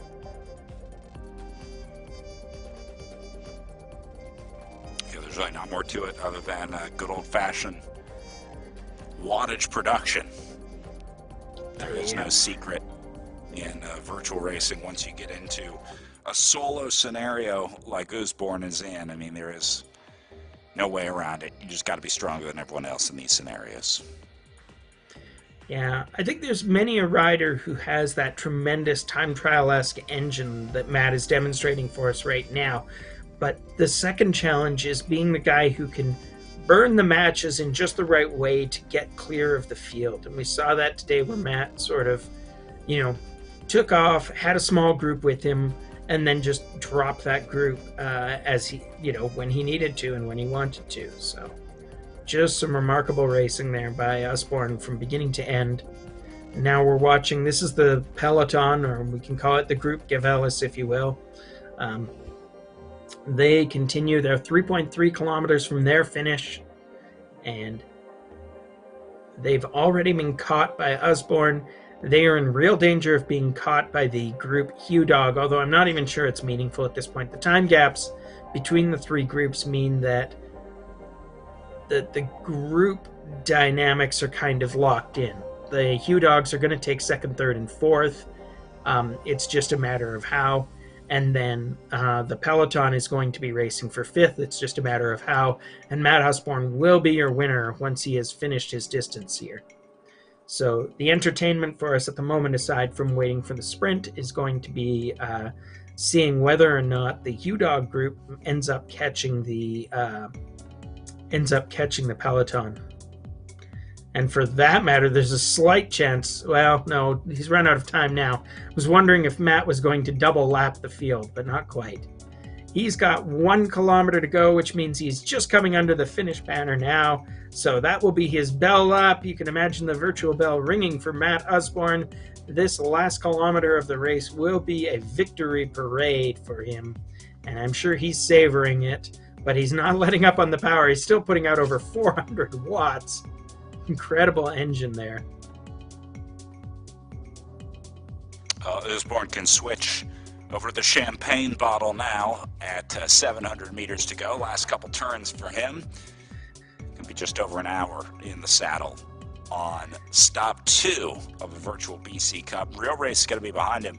Those Hugh Dog riders will now have to sprint it out, and they're going to come up rapidly behind him. I have a feeling they move a little bit quicker in these closing kilometers. So we'll try and go straight back to the McCall, Ridenour, Patterson group as Usborne finishes up here. That's right.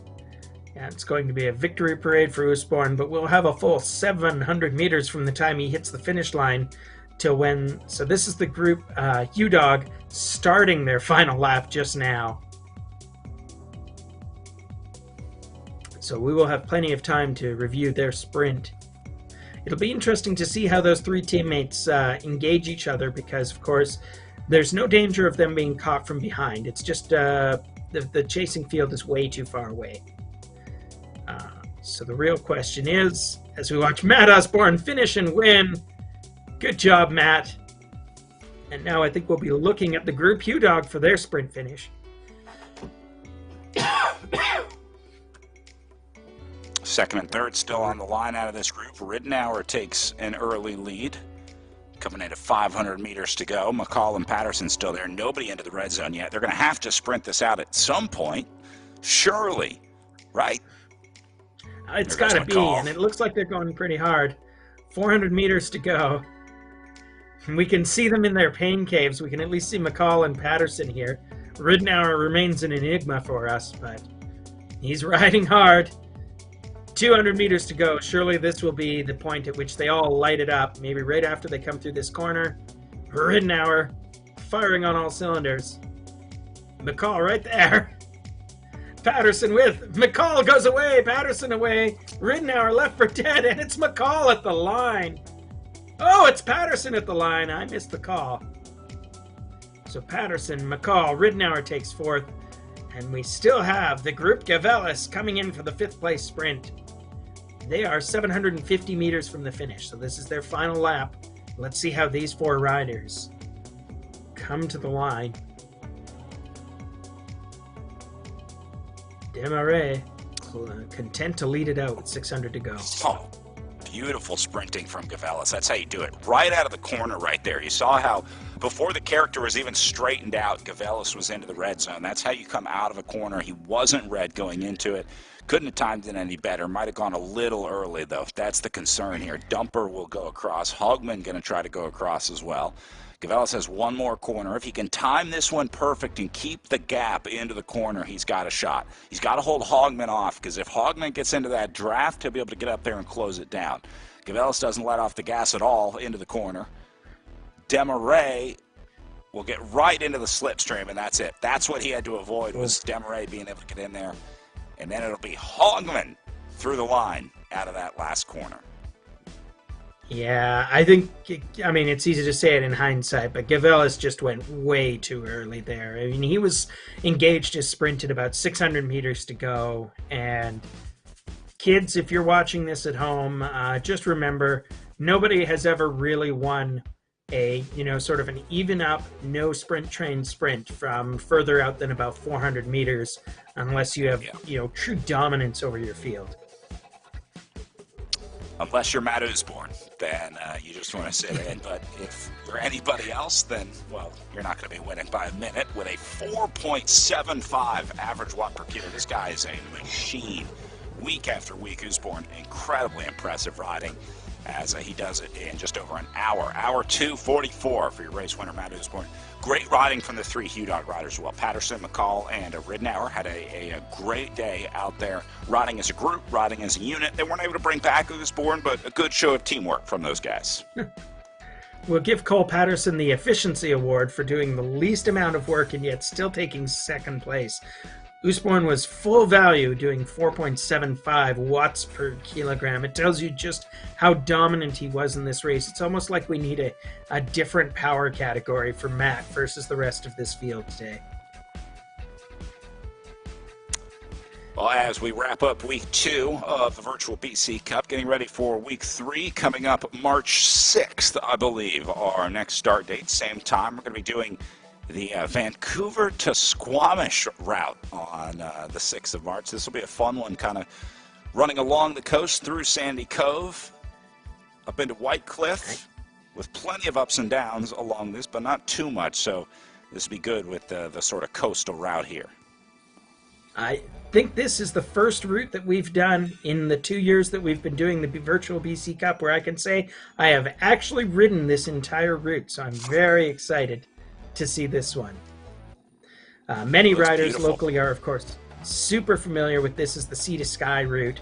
And so there is, in fact, an annual Grand Fondo that runs all the way to Whistler, so just a little further than this route. But it'll be a tremendous race, and it'll be great fun to see if they've how well they've captured the beautiful scenic views starting right in the heart of Stanley Park. But folks, come back and be with us on March the 6th. I'm very excited to be the commentator for you.